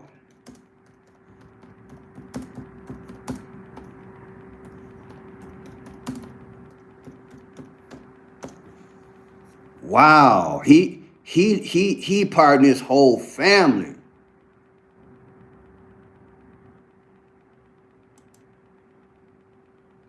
Let me see here. Look at this top. Yeah, Fauci too. Yeah, Fauci. Yeah, Trump took away Fauci's security detail, right? Thank you for the compliment, Miss Jane. Love you. Thank you. Didn't Trump take away Fauci's Ooh, I shouldn't be laughing because Fauci made a lot of enemies, right?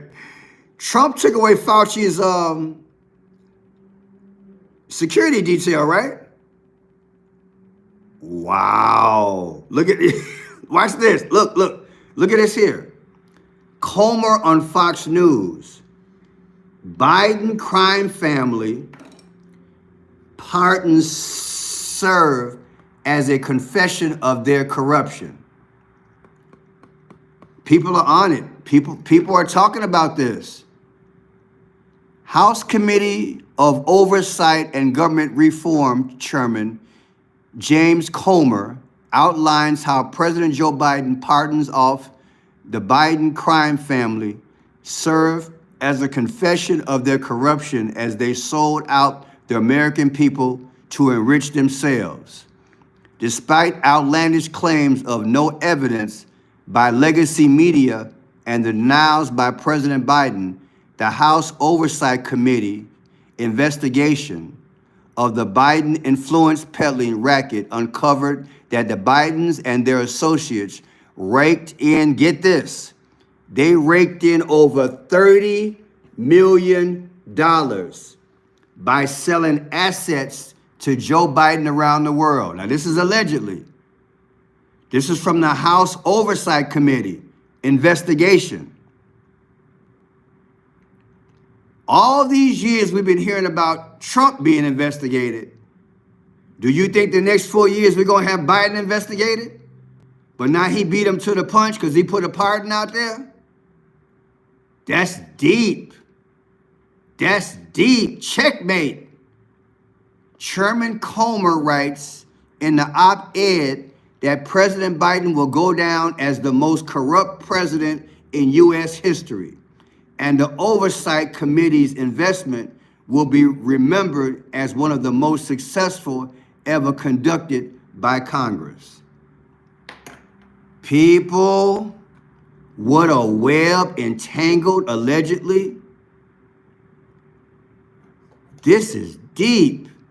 This week, the president followed his unprecedented pardon of his son, Hunter Biden, by issuing additional preemptive pardons to family members dating back to his time as vice president. This dude went way back, y'all. These presumptive pardons for the Biden crime family serve as a confession of their corruption as they sold out the American people to enrich themselves. In fact, Biden's own Justice Department has argued that accepting a pardon implies an admission of guilt. You guys welcome to read this. This is deep. This is Fox News. This is a Committee of Oversight, straight from the government, hot off the press. This just came out January 25th, y'all. I didn't know that. This just got published today, y'all. Look at that. They should have published this a long time ago. You know what I'm saying? Maybe they did. Stop getting excited, Pearson. Maybe some people did excite. I do remember hearing bits and pieces. But this thing is detailed. So he went and pardoned. I'll do the research, but did Biden pardon himself too? Anybody? Did anybody hear that? Did Biden pardon himself too? No? Okay. I don't know the legal aspect. Can a president pardon themselves? I don't know. He could fake his death though, couldn't he? Ooh. You know what I said? He can fake his death. Everybody else is cool because they pardon. Right? Now I fake my death. I'm good. It's deep. It's deep. What a crazy world. This is crazy, y'all. This is crazy. Like I said, I don't want to talk long. I just wanted to get you guys input, what you heard. I got the story late. It's been out since late last night, from what I understand. I got the story late. I got to get better news feeds, but at least I found it. I did the video. I did the video earlier, then I put it out tonight, but people, don't be surprised if something comes up similar to what Trump went through. And I wonder if there's something legally they can do about it. In other words, does anything supersede a pardon legally? Any lawyers out there? This would be a precedence. Because if they can prove that he was guilty, then they can say, well, you know what? That's why you pardoned everybody, because you knew you was guilty. You see what I'm saying? So if that's the logic, then maybe he can still be brought to court, or his family members. I mean, I can't mention the country, but you talking billions of dollars went somewhere, if you know what I'm saying. And that one person, on average, was at the White House every 6 or 7 months, right? You know who I'm talking about, right? I can't say it. And then the last 6 months, I think that person was at the White House 2 or 3 times. Am I right? Getting billions of dollars. So who's to say that money didn't go to somebody else? Okay? Kind of read between the lines. There's a conflict going overseas, and somebody was coming to get money from Washington, D.C. What a corrupt system, man. It's crazy. Yeah, Afghanistan, you're right. It's crazy. This is people, this to the core. Thank you, to the core. So yeah, you know, I would not be surprised in a week, a month, or 2 months, there is look, people, this just came out today, okay? This just came out today. Now, they got stuff from December 18th of 2024.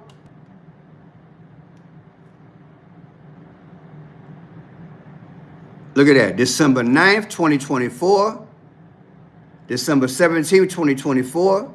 You guys have heard about stuff with their money for years. You guys heard about Biden's son getting money for stuff he wasn't qualified for. So I wouldn't be surprised if Biden winds up, they're trying to get him in court.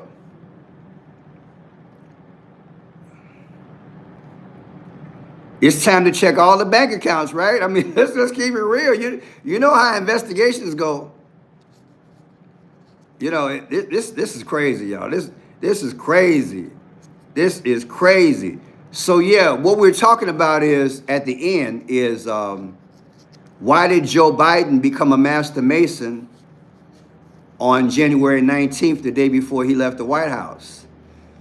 And there were a lot of answers here. And the big answer that someone gave a little while ago was for protection. And the other one was like, hey, he does what he's told. But I followed up with the logic of he pardoned all his family members probably the day before or 2 days before that. And think about it. All this is at the last minute. So he wouldn't have to ask no press conference questions. Sly devil, allegedly. Think about it. All this is done just before he leaves office. Everybody's pardoned. And then the day before he leaves, he becomes Master Mason status, allegedly for protection. Come on, man. Right before he leaves. Something wrong with that picture, baby. I don't care what nobody say. Something wrong with that picture, people. I don't care. Land of the free, home of the brave. You can throw that out the window. We are corrupt from the rooter to the tutor. Well, people, I just hope we can be blessed until Jesus comes. And we just endure until then. But watching this thing here, Joe ain't right. Joe tripped up the stairs, down the stairs. He fell off the bike. He can barely talk, but he know how to pass stuff to keep himself covered, don't he? Allegedly. He know how to do that, right? He didn't stumble and fall in. Pardon all them people. He might fall off the bike, but he know how to get them pardons done, don't he? Boy, I'm telling you. Yeah, allegedly, right? My favorite Bible verse, it might be John 3:16. It probably is John 3:16. Because everything begins and ends with Christ. Beautiful. Yeah. Yeah. Aaron Russo was trying to tell us about all of it back in 2007. I remember hearing about Aaron Russo. Yeah. Yeah. But you know, when you got power and that media, you know, Kamala did all the paperwork.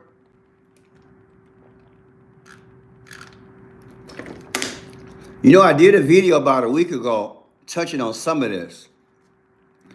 Remember when the Facebook founder went to testify at Congress a few months ago? And he said how the Biden administration told him to not talk about certain things. You got to pull all this in the mix. You got to put all this in the mix. People, this is a good book. I don't know if the investigative reporter will live after that, but that would be a good book. That would be a good book to put all this together.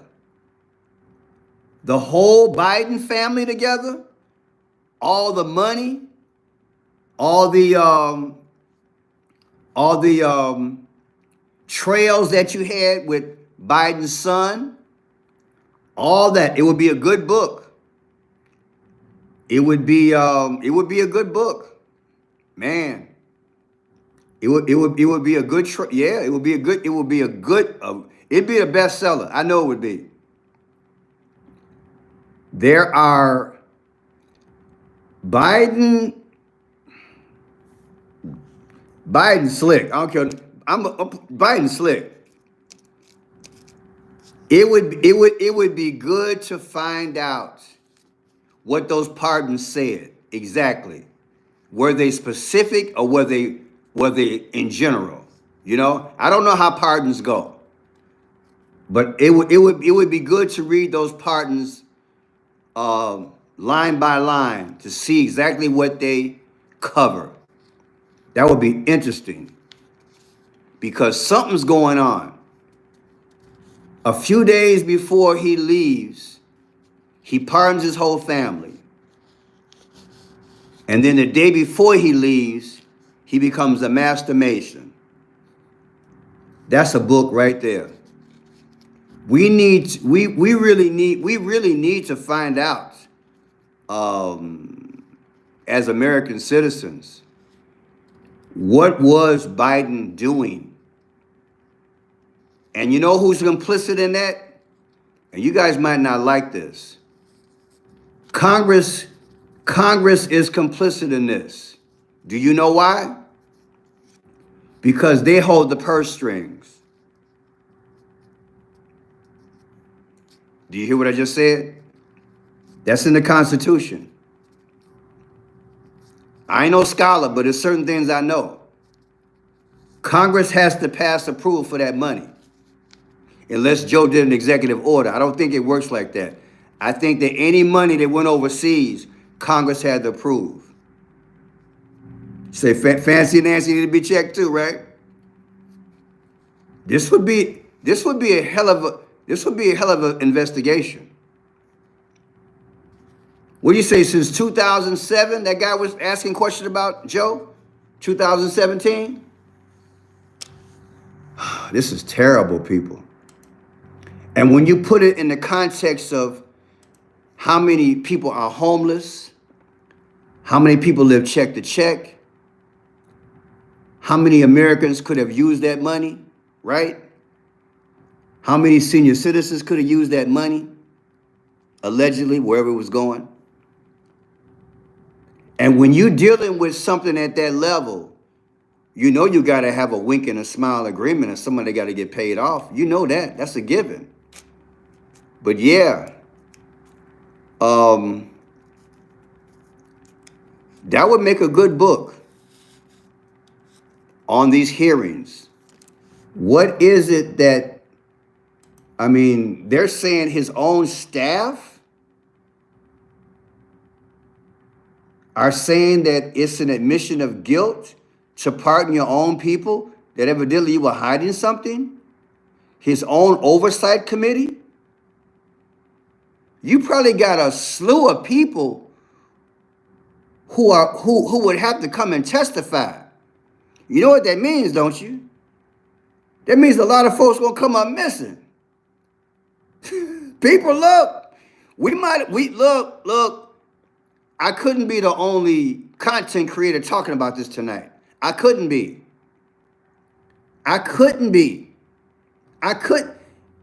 When I first heard about it, my mind was like, Pearson, why would this man do this the day before he leaves office? And I believe you hit it. It's for protection. And when you put it together with pardoning his whole family, allegedly Joe is covering and he's running from something, allegedly. Man, I tell you. And you know, you guys have probably heard this before, that a lot of politicians, they stay in office not because they want to serve the constituents. They stay in office because they want to cover their track. You ever heard that before? I'm going to say it again. Give me some feedback. Have you ever heard before, a lot of these politicians who've been around 20, 30, 35, 40 years, they stay in office, and there are big people that keep them in office because they got a dirty past. It's not about serving their people. It's about making sure that things don't get out. So if they stay in office, they can keep everything in place so nobody's ever pegged. So now that he lost, he's allegedly thinking, oh my God, I got to cover my bases. I'm not going to be president again. Kamala didn't win. She could have covered for me, allegedly. Yeah, dirty laundry. Thank you. Think about all the scenarios. Joe got put out, allegedly. Kamala didn't win. How do I cover my butt? I pardon everybody, and then I get protection. Wow. What a book. It's all speculation, but hey, it's kind of making sense to me. I don't know about you, but this make a lot of sense here. Man, I wish sometime I don't have time, but I'm gonna check a few other people's sites to see if anybody else is talking about this. There might be some whistleblowers out there giving out some more details. So we might have to follow up in a week and have this conversation again, okay? And I'll run some videos on some people allegedly who might be talking about why they think he did what he did, okay? Okay? Because this thing stinks. This thing stink, baby. It don't stink, it stank. You know what? I don't believe that a president should have that kind of power. Will you get off pardoning your whole family? You know what I'm saying? Will you get off pardoning your whole family? What is this? What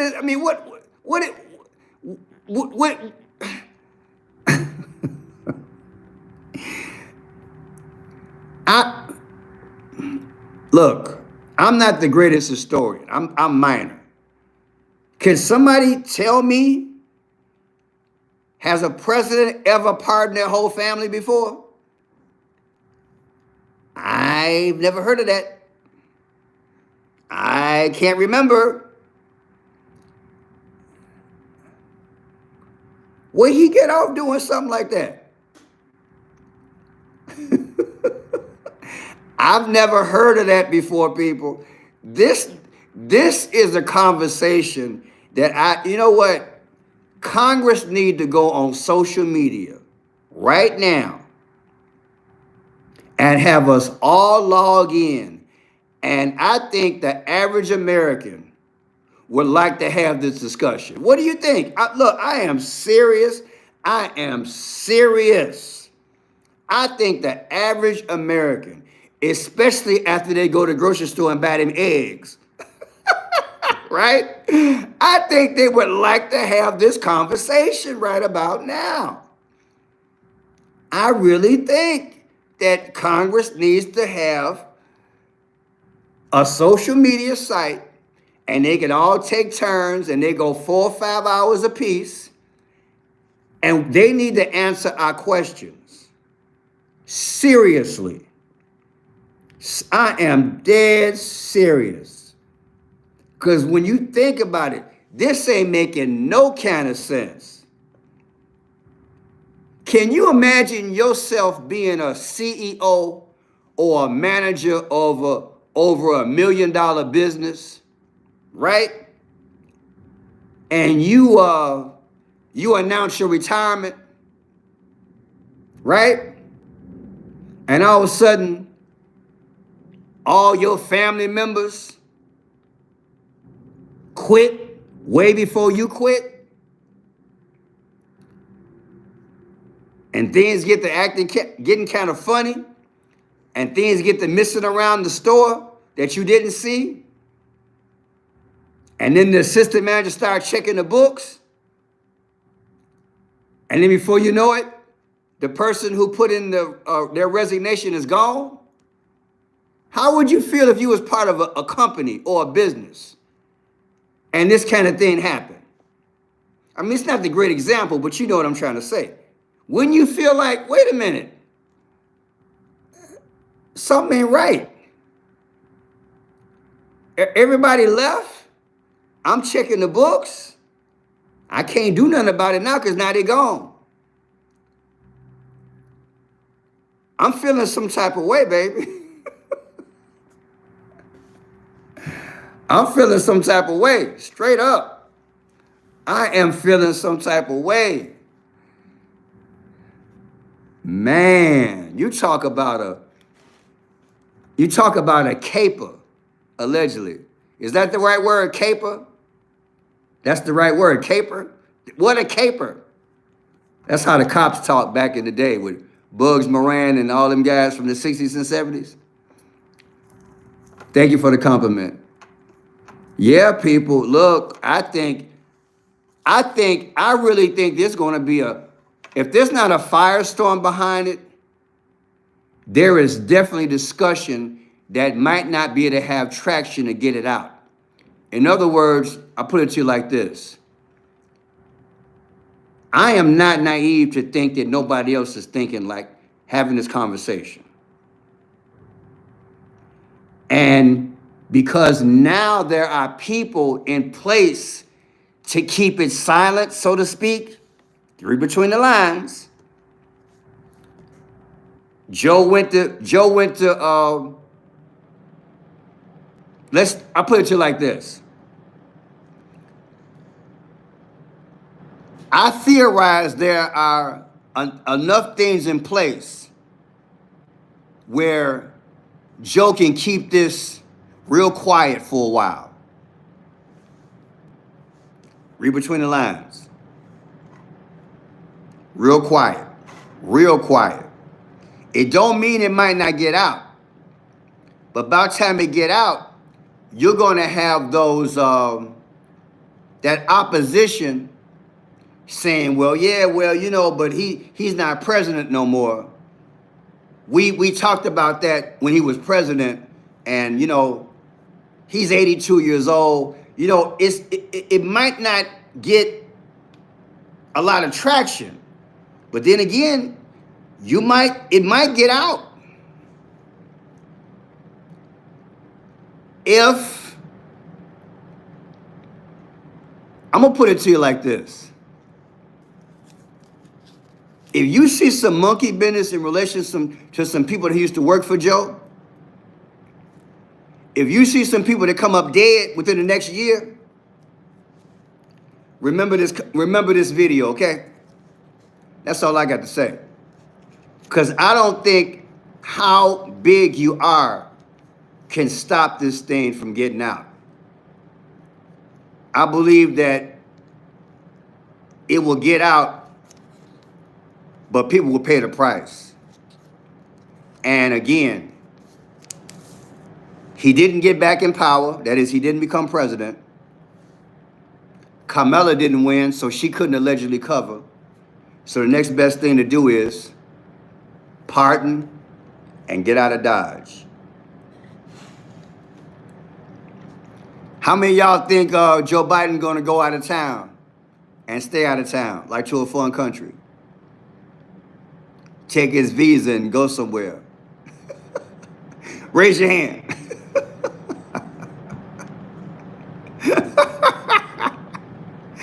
I'm keeping it real, man.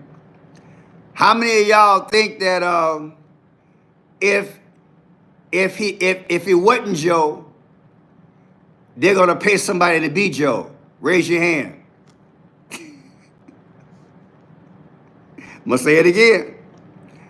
How many of y'all think if it wasn't a fake Joe, it's about to be a fake Joe now?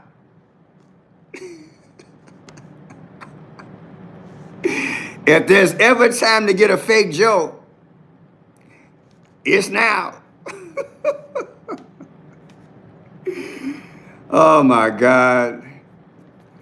Hey, and a fake hunter too. Come on, help me out. Think about it. Because during the investigations that I watched, Hunter was implicated allegedly in a lot of overseas dealings, accepting money that could possibly been doing some things he wasn't supposed to do. So Joe is not the only one that's being questioned about it. Hunter too. So if there's ever a time for a fake hunter, it's now. Raise your hand. Straight up. Man, that's straight up. That's it. Those two right there. Hunter and Joe. Those are the two. I can't remember anybody else that they really threw out there was receiving things. But you know what? What's that guy's name? I did a video on my old channel.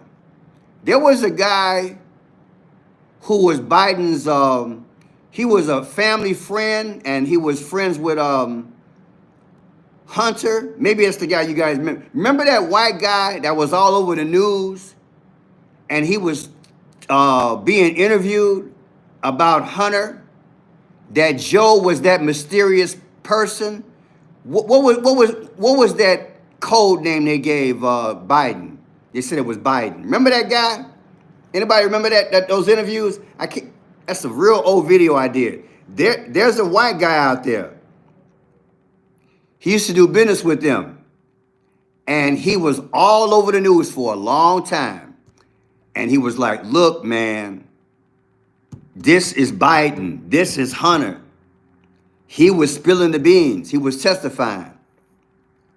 I can't think of his name, but I'm sure I could dig it up. But yeah, there was a guy out there. He got to be careful. The big guy. Thank you. If I could kiss you, I would. The big guy. They call him the big guy. Yeah, there was a white guy. I remember I did a video on it, and he was saying, "Look, man, Joe and Hunter, they had this thing going on overseas, and look, Biden signed off on some things. You remember that? And Hunter was the representative of the family." That is a fact. That video is out there. In fact, it's several videos out there, and I got in trouble when I did it, because it was a certain country that I mentioned that I got in trouble for. I wasn't supposed to mention it. But the video's out there. That's all I'm gonna say about it. The video is out there. This is becoming very interesting. Oh, thank you. Thank you for the love offering. Thank you. People, what a situation. And this guy allegedly has covered his tracks. Man, and we probably talking about $500 million. All the money over, because you guys remember that interview that Joe Biden had when he was vice president, and he was talking all that smack? He was trying to get something done, and there was a representative in the audience saying that, well, we're not going to do this. And Joe Biden said, well, you know what? I can make a phone call if you don't get it done, I'm gonna cut off your money. You remember that video came out? It's on the internet. You guys remember that?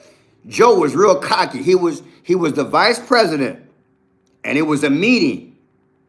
It was people are saying that it go way back to that point.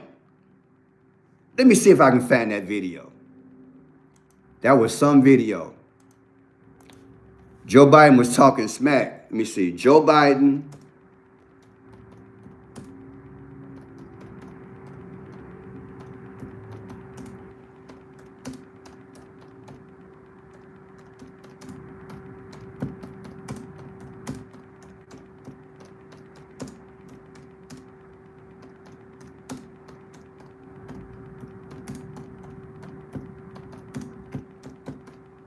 Okay, I just typed something in.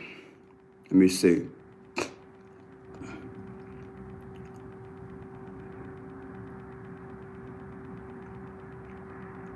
Oh yeah, I can't talk about it because it's about that country. But I found it.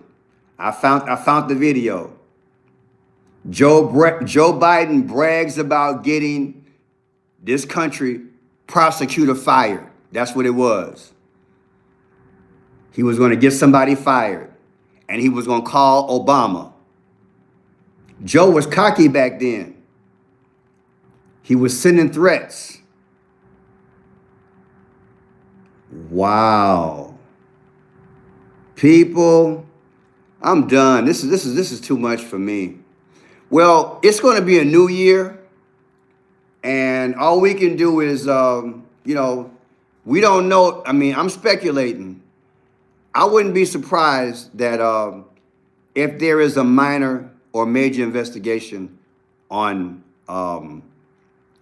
I want to go back into this thing I pulled up because this is earth-shaking information here. Bank records don't lie. Through these records, we identified over 200 shell companies that the Bidens and their associates created, most of which were created after Joe Biden became vice president of the United States. The Bidens and their associates then used these shell companies to accept payments from foreign entities and individuals. Once the payment arrived in the shell companies' bank accounts, they would then launder money in incremental payments to members of the Biden family. In fact, we identified 10 members of the Biden family who benefited from these schemes, including Joe Biden. People, you guys have got to read this. You got to read this. You got to pull this up. Comer on Fox News. Biden crime family pardons serve as a confession of their corruption. This just came out today. This just came out today. This is explosive. Wow, this is explosive. They created shell companies, bank accounts, allegedly. Here, I think this is the guy here, Rob Walker. This might be that guy I was talking about. Rob Walker, this might be him, who was having all the talk show engagement. Rob Walker, a Biden family associate who was involved in the Biden's dealings with Chinese and, I'm not going to say that, entities, confirmed during a transcript interview that Joe Biden met with the now missing chairman of CEFC, some Asian person, as Hunter Biden and his associates received $3 million from a Chinese entity CEFC controlled. Wow. This is deep, you guys. Remember the name Rob Walker. Rob Walker. I think that's the guy I was talking about. I did a video on him last year. Rob Walker. Rob Walker. Wow.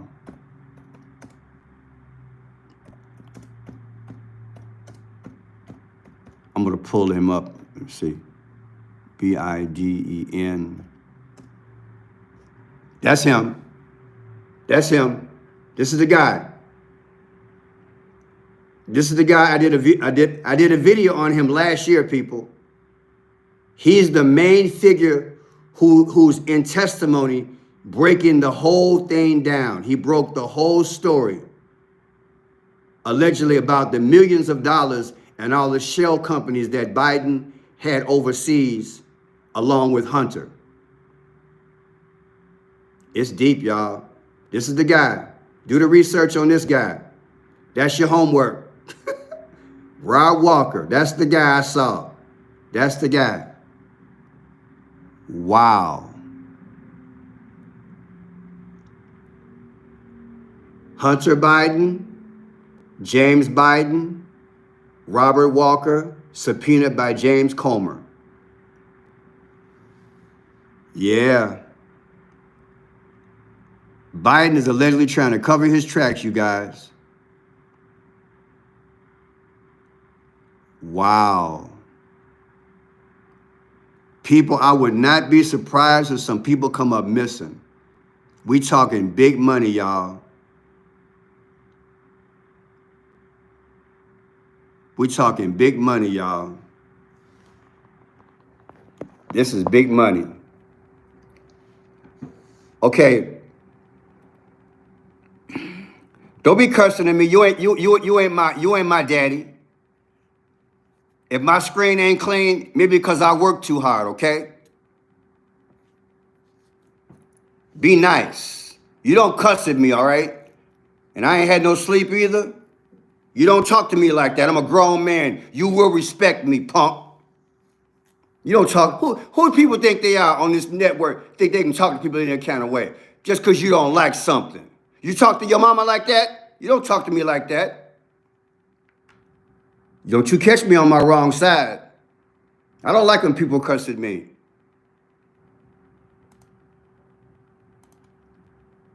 People got some nerve, think they can talk to you in a kind of way. You don't talk to me like that. You respect me. You don't like it? Deal with me.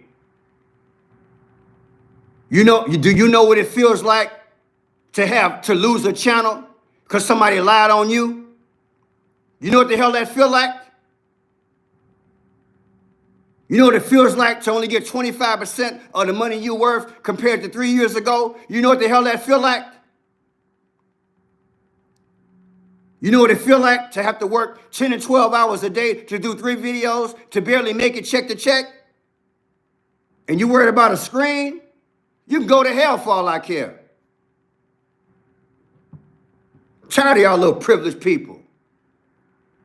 I work hard. And yeah, I got some faults. But at least give me some respect. You're lucky I'm here. You're lucky I ain't quit this thing.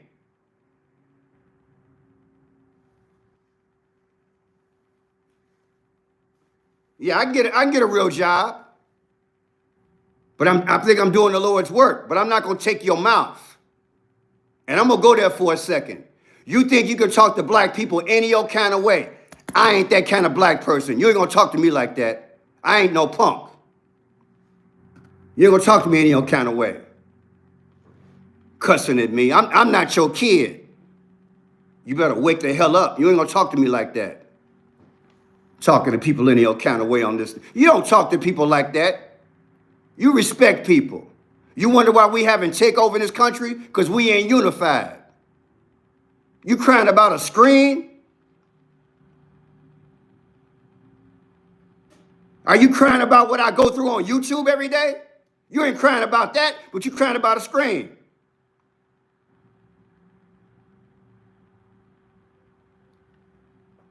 I gotta fix my own food, wash my own dishes, wash my own clothes, see after my son, do 3 YouTube videos, barely pay my bills, trying to make it on this thing, doing the right thing, and you complain about a screen.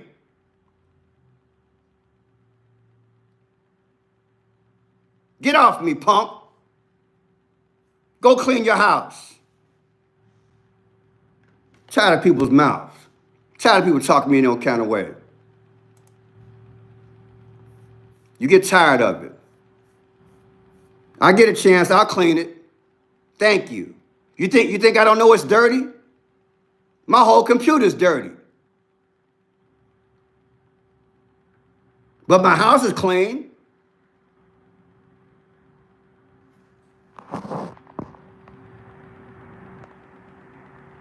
Tired of you fools.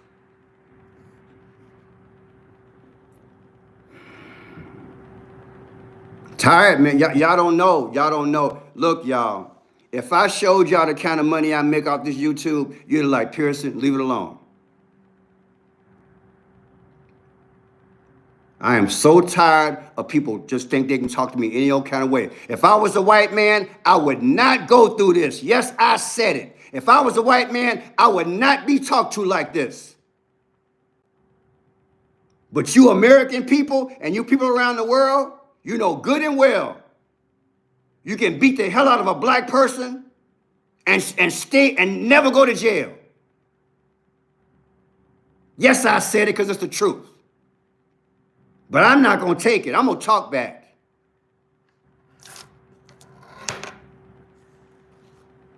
Just had a black man in New York get beat the hell out, got the hell beat out of him. And them folks ain't in jail. That's why we treat black people the way we treat them in the general population. Because don't nobody care about us when it come down to it. But I'm going to defend myself. If you irk me, I'm going to get with you. You're not going to talk to me in any kind of way. I'm not your punk.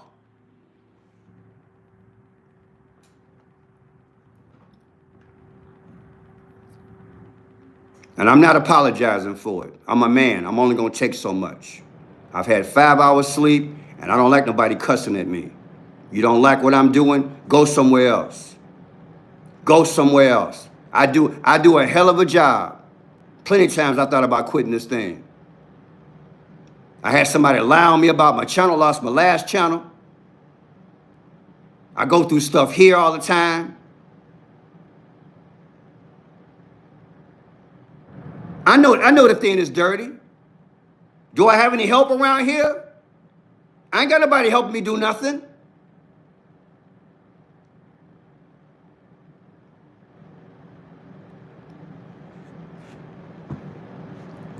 I'm done.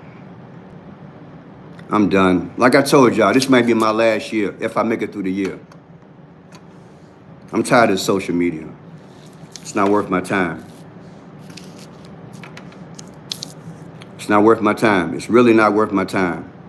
It's not worth my time. At 66 years old, I should be out on the beach relaxing. Because the general public don't appreciate nothing. You guys, a lot of you guys appreciate it, but these unsaved devils, see, because Christian people, they don't act like this. Be nice. Pearson, can you clean your thing? Just email me. I know it's dirty. I know a lot of things I got are shortcoming. But I'm bringing you content. That's what I do. I'm doing my best in relation to what I got. And if you knew exactly what I was going through on this YouTube, you'd have been like, Pearson, I'm surprised you're still standing, brother. I'm still standing through all this weight and pain I go through, suffering, trying to make it work, trying to do my calling, trying to stay inspired.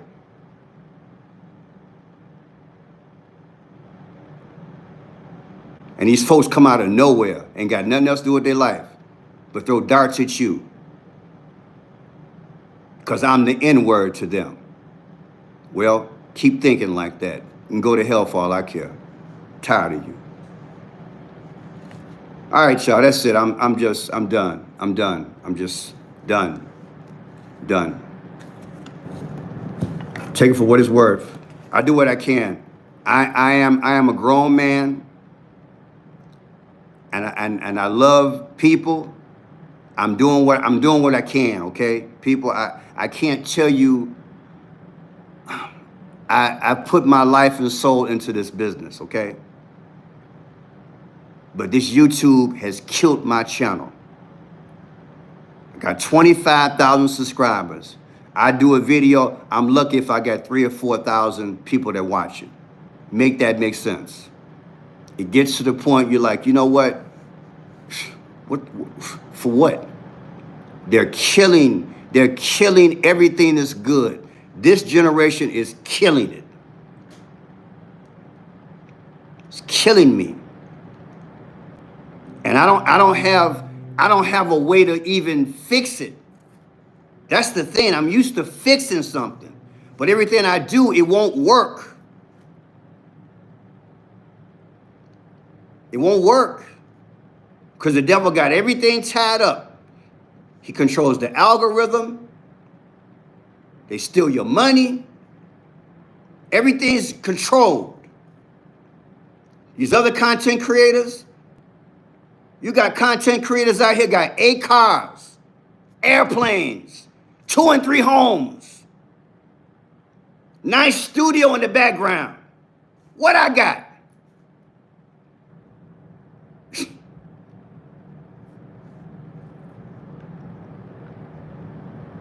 Nothing. But you guys, don't get me wrong, I got you guys.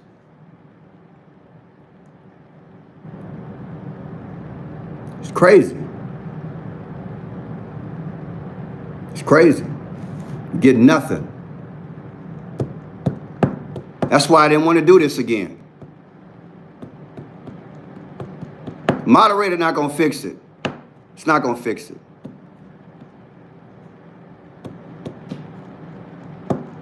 I need 50,000 subscribers and 10,000 views per video. Then I'll be happy. Till then, it's just check to check. That's why I'm saying this might be my last year. I can't wait to get my Social Security check. In June, probably go back to work, do 1 video a day. That's it. I'm done. I'm done. And you know, it ain't no regret because I've done my purpose. Because see, I'm not at my age, I'm not gonna get mad. I'm not gonna take it out on God. This ain't God's fault what I'm going through. This ain't his fault. But I'm not gonna keep working like this the rest of my life. I'm not gonna do it. I refuse to do it. So in the future, like I said, probably after June, going back to work, get my Social Security, 1 video a day, that's it. You make a stupid comment, I don't even see it. I don't care. Because it's not about growing the channel anymore. I refuse to try to grow in it. Forget, it's not worth it. It's not worth killing myself. Because all I get is negativity, threats on my life, and all this other kind of crap. I'm tired. I'm tired of all these evil bastards out here. All of you all. Every last one of you evil bastards who have threatened my life, you can go to hell. I'm tired of you. Tired of you. Trying to do God's work and you're threatening people. This is what I go through, people. You have guys have no idea what I go through. Tired.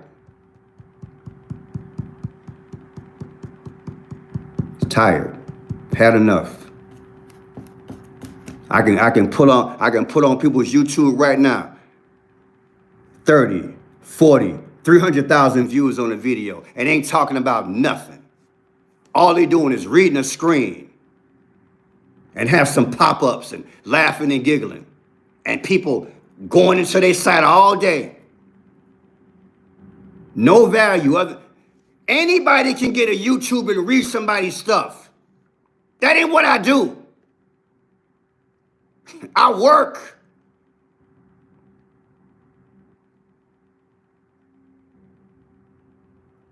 That's why I'm saying it's not worth it. I work. I've worked. Anybody can get a YouTube channel and read somebody else's stuff and run somebody else's video for 5 and 10 minutes. And that's what a lot of people do on this YouTube. And they're making $300,000, $400,000, $500,000 a year. And you're gonna tell me that's inspiring? It's not.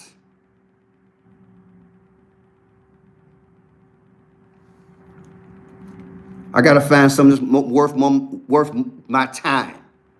My mental state is important to me. My health is important to me. And me loving myself first is more important to me. And right now, like I said, I'm gonna try to deal with this till June. After June, I got my Social Security coming in. I got my money coming in. I'm gonna go back to work. That's 2 checks. YouTube, 1 video a day. That's it. I'm done. I'm done. Because when you can't grow, when you've hit a brick wall, it's no sense of killing yourself, people. I'm a realist. I'm not going to keep going through the mental abuse, the psychological disappointment, and I don't want to ask for money. You guys who've been with me long enough, you know how I was back in the day. I never asked for anything. Then I lost my channel and you guys carried me. Then I finally did a few videos. I said, I don't want no more money because I finally got monetized. I finally got monetized in February of last year. I'm like, okay, I'm good now. I can make it. And then what happened? They start taking you guys subscriptions. I'm like, what's the sense of being monetized then? If every time I get 100 subscribers, they take 40. That's what I go through, people. And I don't want to hear about this crap about other YouTubers go through it. Not like this. Not like this. This is evil. This is straight up evil.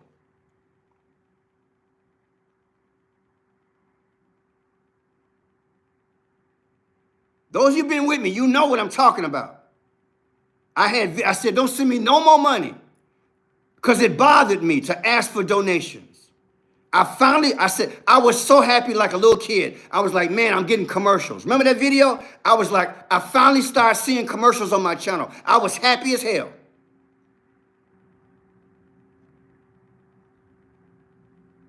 Then I started getting subscribers, and all of a sudden, it got so bad. You guys remember how bad it got so bad one time? You guys couldn't even watch the video. Remember that?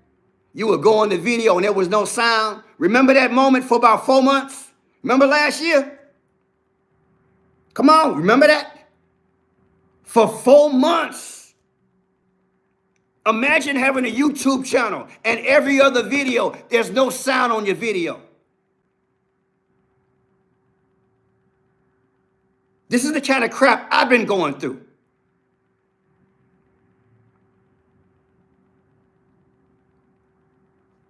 Done, man. What else are they gonna do? Just kill me? That's probably what they're gonna do next. They're gonna kill me. I'm done. I'm done. I'm giving it up. I'm telling you, by June, I'm done. I'm done. Make what I can, I'm done. I'm just done. Done. That was it. Done. It's no, I can't, I'm not 30, I'm not 25 anymore. I can't keep grinding this thing out and not getting results. I can't keep doing this. It's too much time, it's too much anguish. Can't keep doing it like this. Every person who runs a business, you need gratification in what you're doing. You need to get rewarded for what you're doing. You want to grow in what you're doing. I'm not having anything. Every month is something different.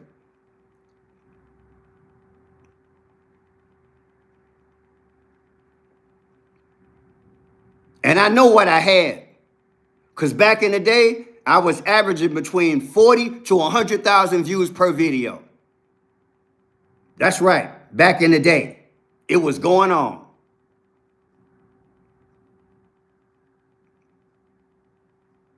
Then they just took it. They just took it from me. So, hey, you know, I won't throw in the whole towel, but again, I got to do what's best for me because I don't see nothing happening. The world is more wicked. They're evil. They're picky. They're racist. The love element is done. It's just like Orwell said. All the prophecies are coming through. And I know how I'm felt as a black man. I am the worst thing ever in America. And don't nobody really care about me. Not enough people to make it work for me. I'm a realist. So I got to make an adjustment. Because I am not going to have people come in here and treat me like a fool. I know what I'm made of. I know what my worth is. And I'm not somebody's target practice because they ain't got nothing else to do at night. I'm going to do my videos. Either you watch them or you don't. As far as I'm concerned, if it go down to 100 a day, I'm going back to work tomorrow. I don't care. Because I've done what I'm supposed to do for God. But I cannot fight this system. And that's the kind of world we live in. For all colors and all colors, all creeds, male or female, when you try to do the right thing in this world, unless you're going to do something sinful, it's hard to make it. Very hard to make it. Unless you get a job where you can really have it blinging and just be quiet. Don't let, the world is set up to turn against you. So I need to go back to work, take my skills, and do it like I used to do. I can make it in a more controlled environment with human resources. There's no human resources for what I'm doing here. They take your channel if they want to. Everything's stress. I've had it, man. Tired of playing the game. All right, people, I'm done.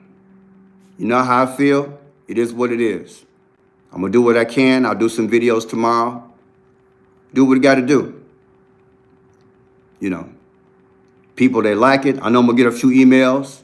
Them stupid fools who've been threatening me, threatening my life, they're going to blow up my email tonight.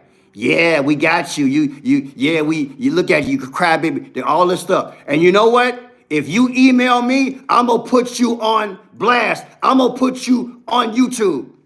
That's your threat right now. And I've been meaning to do that for years. The next time you threaten my life, I'm going to put it on YouTube.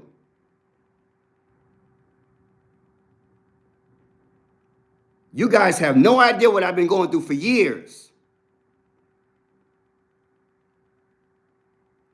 Preaching the gospel, somebody threatening your life. Tired of it. Tired of your mouth. You gonna take me out? Come take me out, punk. That's the way I feel about it. Tired of all of y'all. Ain't got no sense. Now y'all know what I'm going through, but it's worse than that. But I ain't worried about it. I'm tired. I am just tired.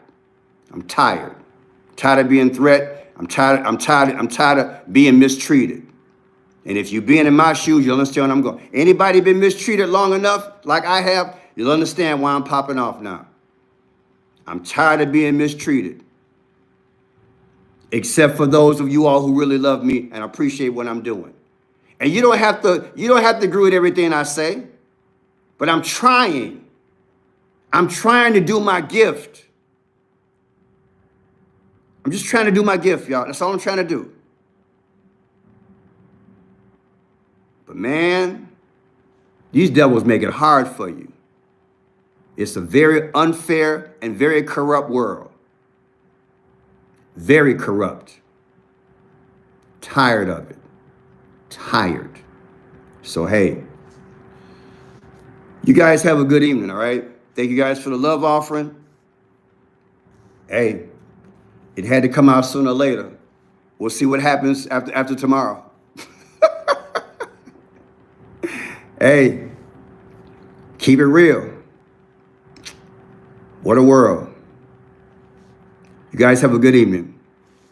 Thank you for everything. You guys know who you are. The true, loyal people. I appreciate you. I really do. And I pray that the channel has been a blessing to you and your family, and it's something you can share for ages. But hey, they have kicked this brother's butt over the years. They have kicked my butt, and I'm tired, and I've had it. I've had it. It's hard to do this type of work and make a living. It's hard. And hey, that's what sin will do. It controls the communication. If I had known it was going to be like this, would I have decoded? No. Be honest with you. I'd have just made my money and then went out and then some street preaching or something like that. Do another aspect. If I had known that I was going to go through all this, I would have just reported stuff, not dug deep at all, made my $300,000, $400,000 a year, played the game, laugh and giggle, take that money, and help some people at church. That's what I would have done. I had no idea what I was getting into. Now I know, but it's too late now. But I'm not going to let it kill me because I'm done. I'm done. All right, people, like I said, by June, one video. If things don't change, one video a day, that's it. I'm going to live my life. I'm going to go out to the beach and sit down for 2 hours and chill. I earned that. I'm 66 years old. I'm going to live my life. Because from what I can tell right now, between the fools that come on my station, get it, between the fools that come on this station and me not being treated right by the algorithm, it is not worth my time.